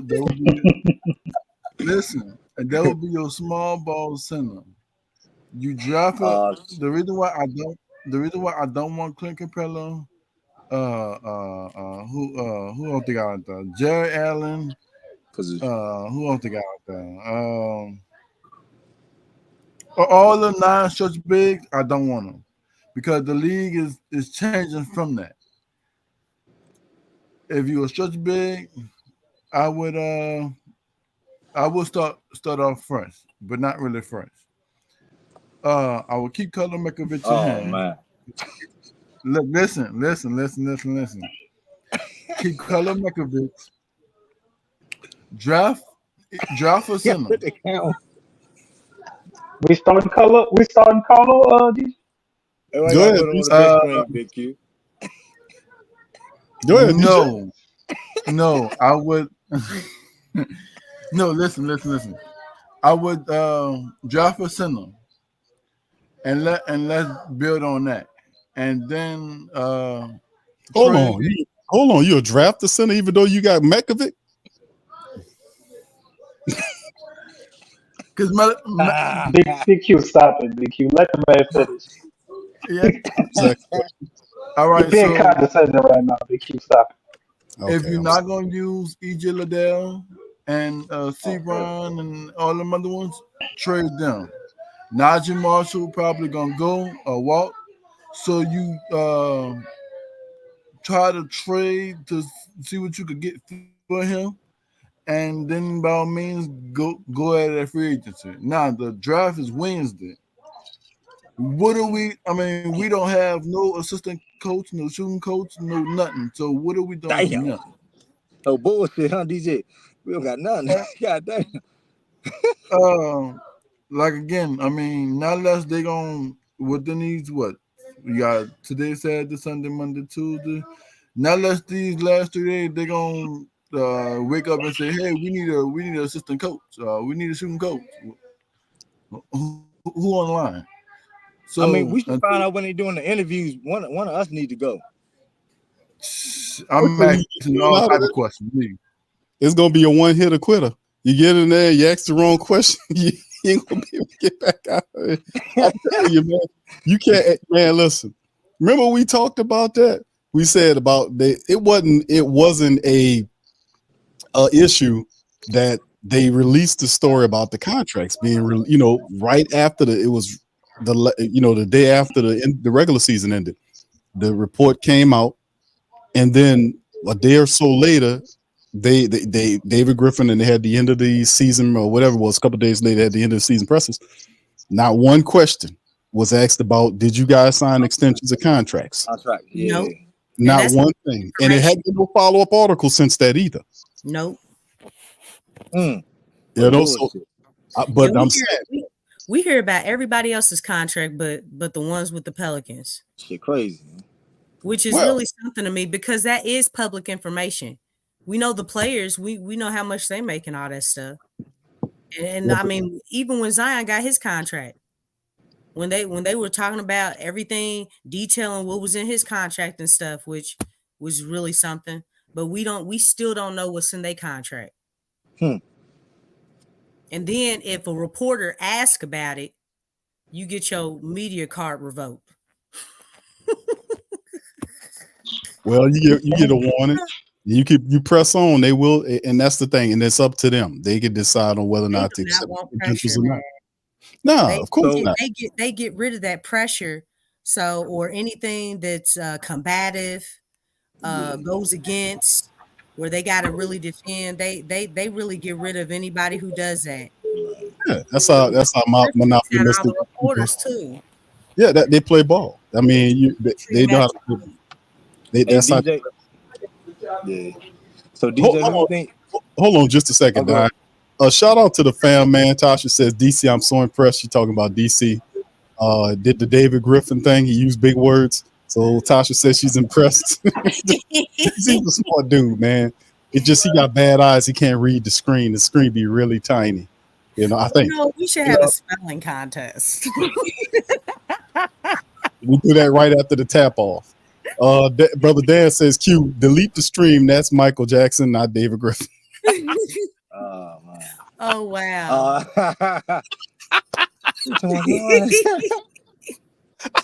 That's a good one. That was a good one. That was good. Yeah, he do sound kind of Michael Jackson-ish right there. That wasn't David Griffin. The verbiage was David Griffin, but the sound was Michael Jackson. No. Actually, Jamaican Michael Jackson. That's what it was. That was a little Caribbean in there. I will not let you extrapolate on these benign allegations. Hold up. DC Dan said that was not David Griffin. That was actually Michael Jackson. Now you did have the words down, but the tone was Michael Jackson, not David Griffin. Do you have anything to say about that, sir? It's completely unsubstantiated. I totally disagree. This is turning into a mockery. I came here to have a professional basketball discussion, but I see you people aren't grown up. So I'll talk to you later. This is turning into a mockery. DJ having a party.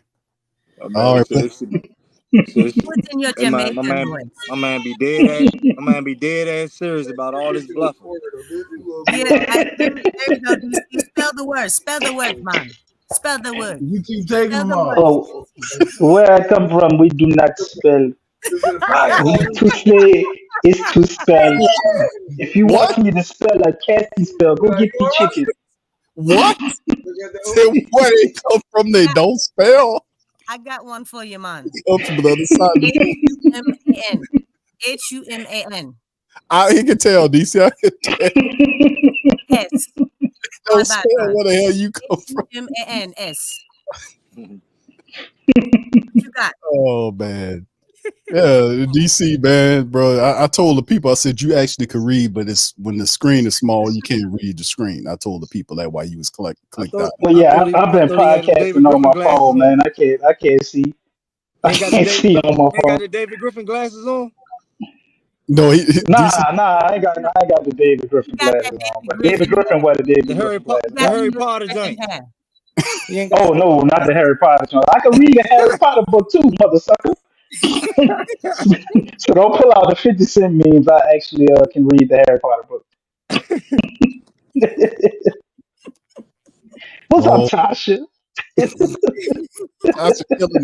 Tasha killing them in the chat. All right, Jay. Tasha be cutting up in the chat, bro. Tasha always got something smart to say. She be cutting Can we have Wemby for BI? What is good, Mother Tasha? Actually, can we have Wemby for BI real quick? We're just gonna borrow. Wemby for BI? Yeah. No. Tell her we're gonna borrow him for a day. Just a day. We'll give him back. We got to get to the finals and borrow him on one of them days first. Got to make one day. See. Hey, make the most of Wemby. JH15 got a question about to end the stream, fam. Last question says, would you trade CJ and Nance for Saxton and John Collins? What y'all think? Yes. No. Yes. No. Before you could even finish the sentence, yes. No. Yes. No. CJ and Nance? CJ shooting won't be replaced by Saxton. CJ's still a good shooter. So, I don't like John Collins. Man, you got Jordan Hawkins. You got John Hawkins on the bench. For real. Jordan Hawkins on the bench. I can't hear y'all. What you said, DC? Sexton, I'm cool with. Go ahead. I mean, he got a lot of dog in him. But I don't know. I just feel like there's better options out there, man. And plus, Danny Ainge. I don't know about Danny Ainge going for that. And plus, you got to think, CJ and Nance, look at their age. Sexton is the youngest guy in this bunch. So that might play against that. Right, well, that's not really giving them nothing. That's not really giving them nothing. Yeah, that's not really giving them nothing.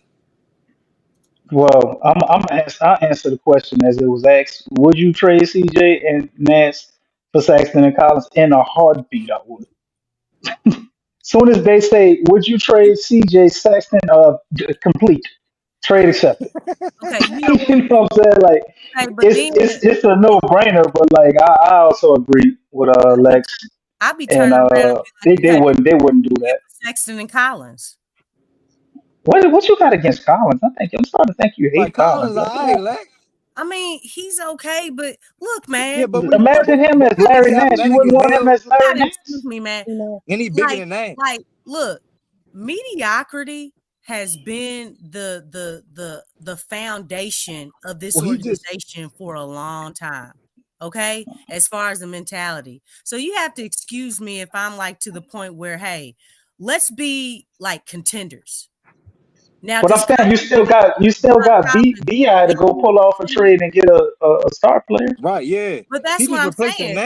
So what can if you did that, then it's like, okay, well, who can we trade them for to bring in the player that we really want? You see what I'm saying? Like you trade BI, Lex. You trade BI and go get the player you really want, and maybe one of those guys. Okay. Maybe one of them. Dyson picks. Right now, it's looking. You know what? I don't think we asked this question when everybody was on the panel, but in the situation that the Pelicans can't trade Brandon, what happens? Oh, I feel like we're going to trade him. You know what happened? No. 52 million. I'm saying 52 million. Hey, so you think the Pelicans are gonna give him the contract? Nah. I mean, I don't think they would let him play it out, and I don't. That would be the smart thing to do. That's why I don't think they would do it. That's what you should do, but I think they'll sign him if they can't trade him, and then try and trade him. Like, and even after watching everything the Bulls going through with Zach LaVine, I think we would do the exact same thing. Do you feel like Brandon is in the same boat as Zach LaVine as far as his trade value? No, but if he signs that contract, and let's say, for argument's sake, which I don't think he would, I think he would play a lot better. But if he signed that contract and he came out next year and he did what we saw at the end of the year, or let's say he played pretty good and then he continued to get hurt, yes, it would be just as bad as Zach LaVine, I think. I want DeMar DeRozan. Huh? What? Oh Lord! That was so random. No, let me explain. Why you want DeMar DeRozan, bro? You want an older BI? Trying to tank us. No, let the man explain it, bro. Why you want him? What's up? What you like? What's up with him? Like, what you think about him, DJ? Why DeMar DeRozan? Because he's up there. I mean, he played for Toronto. He played for Chicago. I mean, he's a vet. He's like a taller Drew Holiday, pretty much. Huh? What? He's known for his defense. His stellar defense. DeMar DeRozan, he plays solid defense. But it ain't not a bad Drew. All right, so look, hit me out. Would you rather DeMar DeRozan or Dyson Daniels? I mean, really? Is that? I mean, one of them ain't shy for shooting, and the other one is. So, but I'll probably take DeMar. You want a starter or a bench player? Yeah, I mean, because DeMar is a starter. So, and Dyson's a bench player who plays starter minutes. Now the money would be a difference. Your money would be different, though. I mean, I think DeMar DeRozan making a hefty check. Yeah. Hey DJ, you think him and Zion can play off each other good? Yeah, hell yeah. The thing is, we need somebody who can shoot threes. Look, think of this situation like Giannis. Giannis has shooters around him. Like Zion, he ranked number 2 as far as points in the paint behind Giannis. Okay, they top 2. They've been top 2 like every single year, with the exceptions of Zion not playing that 1 year, the whole season.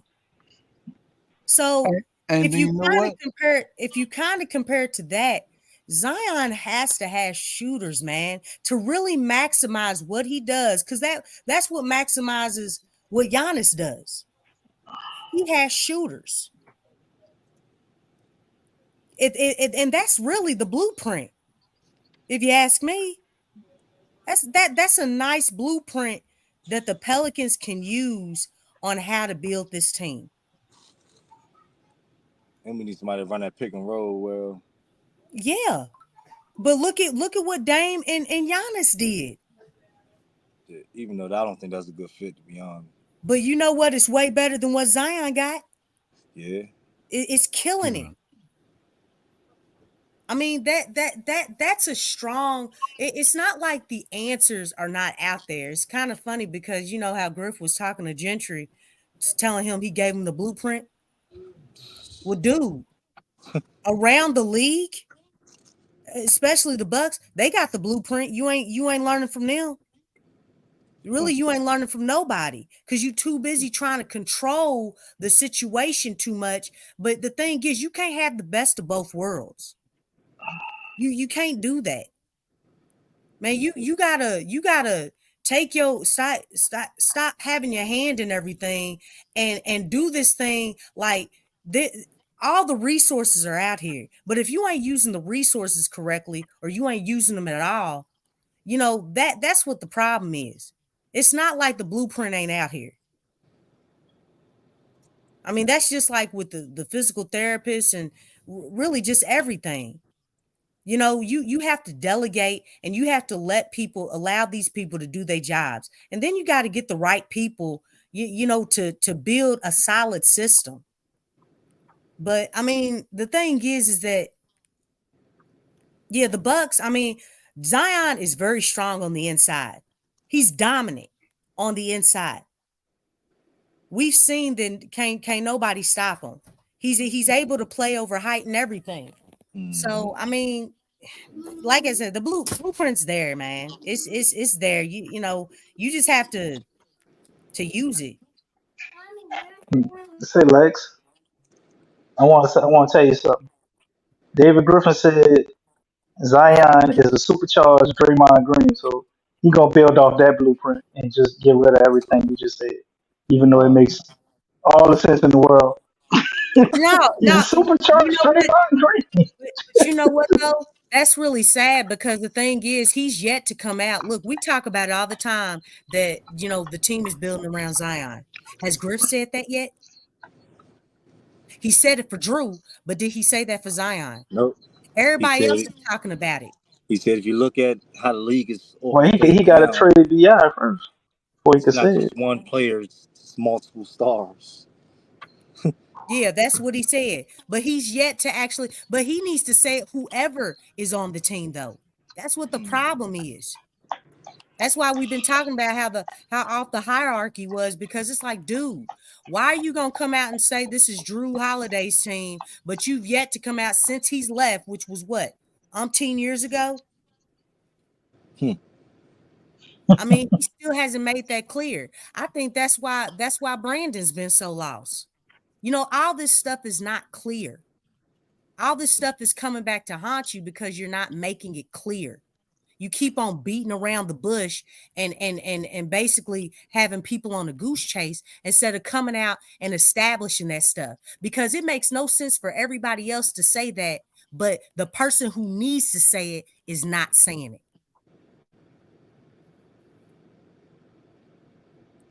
Yeah, it's man, we got a I don't lot, want to man. put all that pressure on my star player. But he needs it though, DC. That's what the problem is that he had that pressure coming out of college. He came out of college with that pressure. And the thing is, they rescinded that pressure. They were like, "No, we don't want you to be the savior of the team. We don't want to put that all on you and all that stuff." It's like, dude, that's the dumbest thing I've ever heard. He is the number one draft pick. Pressure comes with being the number one draft pick. Yep. Henceforth, that's what killed Anthony Bennett's career. You helped kill his career because you put that tag on him. Pressure comes with being the number one pick. That's it. Zion love that shit. He say he love that shit. Yeah, but they took it away from him. And then now you got people saying, "Oh, you know, Zion's being baby." You know what? He didn't do that by himself, y'all. He didn't do that by himself. The organization did that. Mm-hmm. You don't come in at 18 or 19 and you know what's going on. Tell me one person who did that in any era. Who came in, they knew what was going on.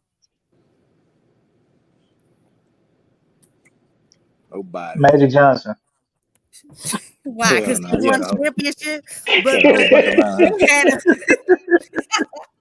he already had a look at the leadership though, DC. Look at the leadership. Kareem. Right. Yeah. Right. They embraced him. They got around him. They put pressure on him though. They sure didn't leave him unpressured. Put him in a pressure cooker. Hey, and you know what? Hey, pressure does one or two things.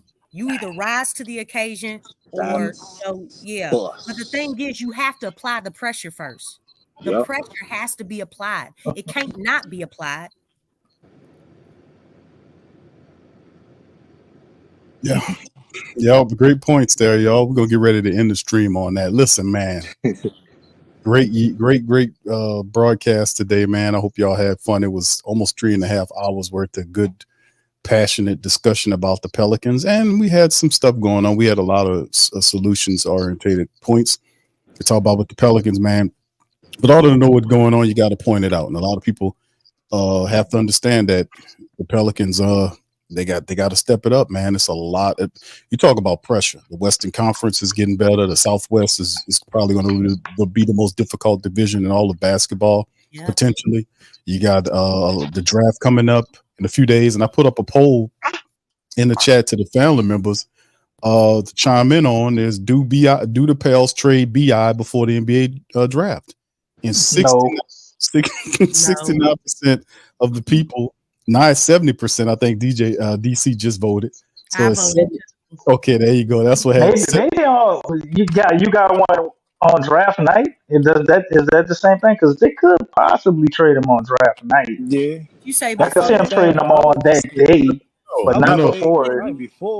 No, DC. It's do the Pels trade before the NBA draft? That's the question. But that is considered before if you hell no. It'd be on draft night or after. Well, before they make the 21st pick? Right, that's before. The pick is before. Before they pick is considered before. I don't think so. Well, it's not the draft until you pick. I mean, the draft started at like 7:00. So after 7:00. Yeah, but it's not your draft until you pick. You can't say before. It's not your draft until you pick. DC don't understand the question, fam. DC don't understand it, but it's okay for those we get. I understand it. Once the draft starts, when you hear that music, the draft has started. So it ain't before the draft. Excuse me, DC. Can I finish reading? Oh my goodness. Well, I tell you, man. DC he's standing in that hallway, bro, cutting up, dancing and every damn thing. All right, that's right. I don't know how to act because I didn't learn how to read, like Tasha said. Yeah. Now she wants you to spell it out. Been taking hooks on phonics all week. I don't know how to act now. But now I think so. They said the poll says they saying it's going to be before, right? Yes.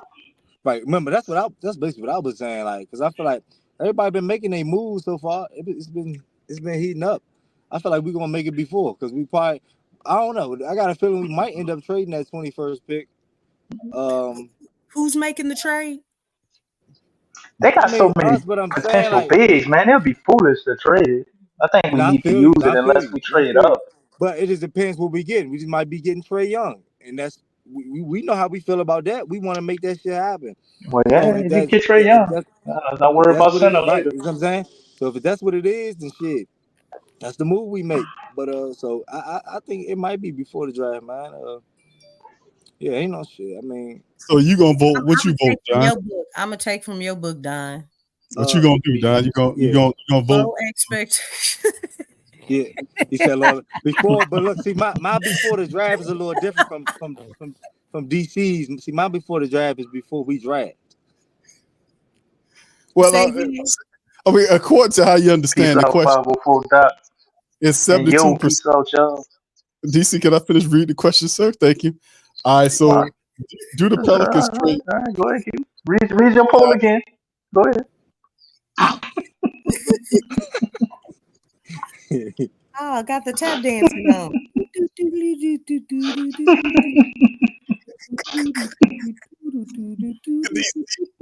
Hey, Lex. DC cut the rug. That's the wrong music, Lex. Hey, Lex. You gotta have some hi-hats in there. That's the wrong music. DC got the fucking old. We want you to see his ankles.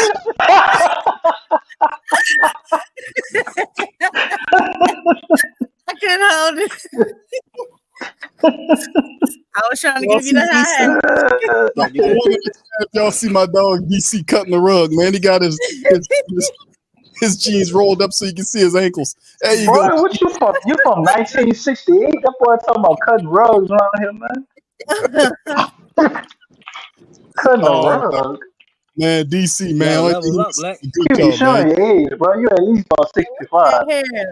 I'm cutting a rug. Oh, man. All right, That, so that anyway, definitely couldn't be you because you would be Gregory Hines. If that's me tap dancing, then you are Gregory Hines, sir. So read it one more time, Big Q. Go ahead. all right, do the Pels trade BI before the NBA draft? Yeah. Okay, you said NBA draft. No. Before the NBA draft, that's the question. Yeah, Do NBA draft is the key, though. Before the draft. Yeah. No. Okay, so you say yeah, Don? Yeah. Okay, he says yes. Okay. 72% of the family members say no, they don't trade him before the draft. And 28% says yes. So after the draft, when the draft is all done, and there you got it. Your low percentage wins when it comes to the Pelicans. Yep. DC guys, we go, bro. That's how it's been for us. Everything that we be saying be wrong. When we according to the whole fan base, we gonna do this, we gonna do that, you know, and be the opposite. But yeah, so you taking the reverse psychology, right? Remember, low expectations, Lex. Low, so the numbers. That's why I put before. That's why I said no. That's why you say yes. Low expectation thing going on, right? Okay, I feel what you're saying. I got you. like shoot. Look, I feel like more names are gonna be coming off the board, man, and the Pelicans are not gonna be up in that mix. Because again, like that's one thing that's been consistent. They've been delayed, man. They've been delayed in their actions and their decision making and just making these trades and stuff. So it must around be a trade as soon as we get off the chat or something. I mean, they haven't even replaced some of the staff on the coaching staff. And they haven't made Bryson Graham officially the GM, right? That's all gonna happen in one day. They're gonna let you know. Wait, stop. Okay. But you see what I'm saying? That's why they're saving it. And the Pelicans lost the trainer. That was Zion's trainer, right? They haven't replaced trainer. They said assistant. I think that was his assistant. Yes, she hasn't been replaced. But hold on. So I was thinking like that's how I knew it wasn't me. Tasha's ankle's too ashy. So it wasn't like I'm thinking that's not like his main trainer. I don't know. Boy, I don't look nothing like that. He look like a Down syndrome Drake. Don't look nothing like that, man. He's still a natural born hater, man. I'm just telling you the truth. Check out One Love. I don't look like that. He talking about Down syndrome. Go ahead, yeah. That's what he looked like. That's like Drake if it was missing a chromosome. Oh man, like he missing. Oh, you know what? That's it, DC. Shame Come on, man.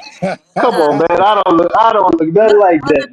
There he is. Put him up there. Stop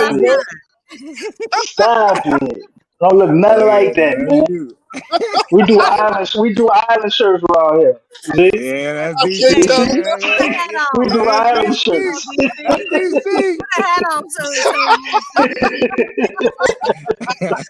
hat on, please. There you go, DC. Hat on. It's like twins, man. Come on, man. Oh, wow. You think all light skinned people look alike? That's your problem. Oh man. With the dread. All light-skinned people look like, man. Anybody with dreads, they must be related. Oh, DC got the full beard too. Put your DC hat got on, the full DC. beard too. Oh, look, check him out. Yeah. Jamaican Yeah. Got Jesus. the full beard. Yeah. Mine stay clean though. The Jamaican Mine Jesus. stay clean. Your hat. Man, they look like they found that man under I-10, bro. Smile a little Under bit. I-10 right there off Calio, man. They don't look Go nothing like me, ahead, man. Hey, go ahead. Y'all need to stop that. I want never tap dancing for change under I-10, dog. Y'all both need to hit some sun. I've been in the sun all day, Lex. Goddamn, you don't see how red I am. Yeah. He said, "Talk man on the Jamaican Jesus. There you go. No sunscreen. Oh, I'm done, man. I'm done. I'm about to get up out of here, man. That got me. That done it right there. All right, DC snapping on himself, man. DC, you know that's you, boy. Cut it out, man. Got all your hat, DC. Come on, get a black. Hey, Lex, that's how I know it ain't too. That's how I know it ain't me. I can't even fit no ass. I got too much hair. I can't even fit no more.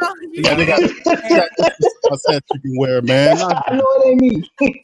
Man, they got my hair too big. Him and the dude from Shot. Right, come on, bro. Oh, don't need to bring up the dude from Shotters, man. That's DC 100% there. Man, you just mad because you can't get an NBA coaching job no more, Mark. Hold on, DC. Hold on. I'm gonna bring it up. The other man said, "Oh, we're gonna bring You've been bitter since the Warriors, bro. Stop it." And they kicked you off ABC in the final too. I was mad as hell watching the finals. They couldn't hear. Mama, there go that man again. You doing voiceovers or something like Mark Jackson? That's Mark Jackson, man. Tommy, and who played with the Good comedian. DC, man. DC, what you about to do, brother? What you do? DC, where you going, bro? Let's go with that man again. DC, we have some raw business here, man. Like, we got to get on out of here, man. Hey, what's that movie with Tommy? That dude that was tap dancing with Tommy in that movie with one of the Wayans brothers. Y'all remember that movie? I can't think of the name. Tom. What you talking about? Is it Bamboozle? Bamboozle. Let's be way deep in the archive, huh? Hey, that dude right there. Hey, y'all might as well be triplets. Who? The dude that was up in there with Tommy Lee, the comedian. Tommy Lee. The dude who used to date Pamela Anderson. That's a white boy. Lex, what you talking about? No, Tommy Lee. no. I'm gonna get it, man. I'm gonna get it and send it to Big Q. He gonna know what I'm talking about. Put it up there. I'll put maybe the next year. I'm gonna remember to put it up. You know, I'm gonna have to. Yeah. DC I'm coming with a PowerPoint presentation next time. I'm sick of this. You can do. Hey, Big Q, go back and make sure you snap a picture of DC when he just showed himself, so you can put that no more. side by side. He won't do that no more. He ain't gonna do that no more. Somebody gonna make fun of that brother himself dancing up there, brother. He ain't doing nothing. Ain't hurt nobody dancing. He just minding this business, dancing, trying to entertain people. And there go DC's talking about the man. But it looked like this is pulling from up on the call the man homeless. That's basically what he call a man homeless. Oh man. DC a cool character, bro. Like they said, that's some diabolical work you got there, DC, bro. That's some diabolical work you just said. It was the faded hat, DC. What happened? I didn't hear you, man. All these negative allegations. I tuned out for a second. What happened? You called yourself and said that you look like you was living under I-10. Oh, I could never. Got too much ambition. I go live in a coconut tree before I go live under I-10. Oh, this guy here. Look, he out there tap dance. That's his hustle. He out there tap dancing for the change. He played good talk. 504 Dye say they did the clean up on the Claiborne Bridge. Hey, Big Q, his name is Savion Glover. Savion Glover. Yeah, Savion Glover. Right, Savion. Y'all just think all light-skinned people look alike, man. Y'all got a problem. Y'all racist. Oh, You the one said the man don't If I look. cut my hair, then y'all gonna talk I look like Steph Curry. Next, if I cut my hair off, DC y'all literally just think all light-skinned people look alike. DC literally said on the last show that guy don't look like me. I'm darker than that guy. He don't look like me. That dude was the same color as DC. who said that? He's not the same color as me. Big Q. And the melanin low. That's why he look ashy like that and dusty. I give up, man. I'm done. You guys think DC I'm looks done. like that guy? I give up, man. I can't. We're gonna get on the out of here, man. Listen, I appreciate everybody for chiming That's in. why they fired your ass from the Warriors, right there. It's this type of stuff right here. Okay. Hey, Big Q, the next. Hey, Big Q, Try to force your beliefs on everybody. That's the problem. Hey, Big Q, the next. Big Q, the next show on draft day. Probably. Well, we'll see. Yeah, probably. So we gonna do one before that.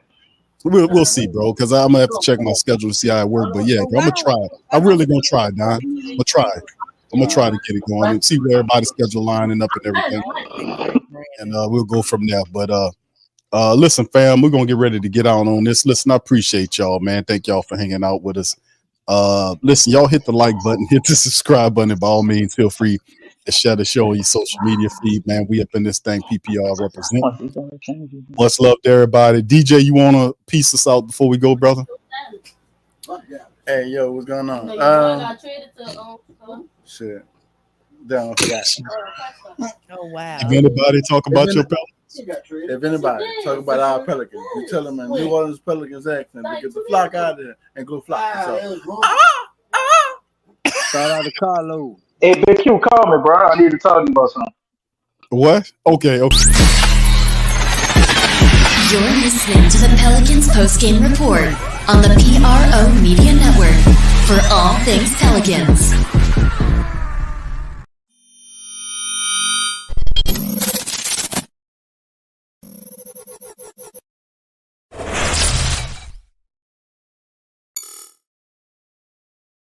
TheWhoThatDaily.com. That's right, TheWhoThatDaily.com. Your one-stop shop for everything New Orleans Saints, New Orleans Pelicans, LSU Tigers, even the top flight boxing news. So if you're a Who That and you're looking for a place to stay up on your team, TheWhoThatDaily.com is your site. TheWhoThatDaily.com for the sport Who That in all of us.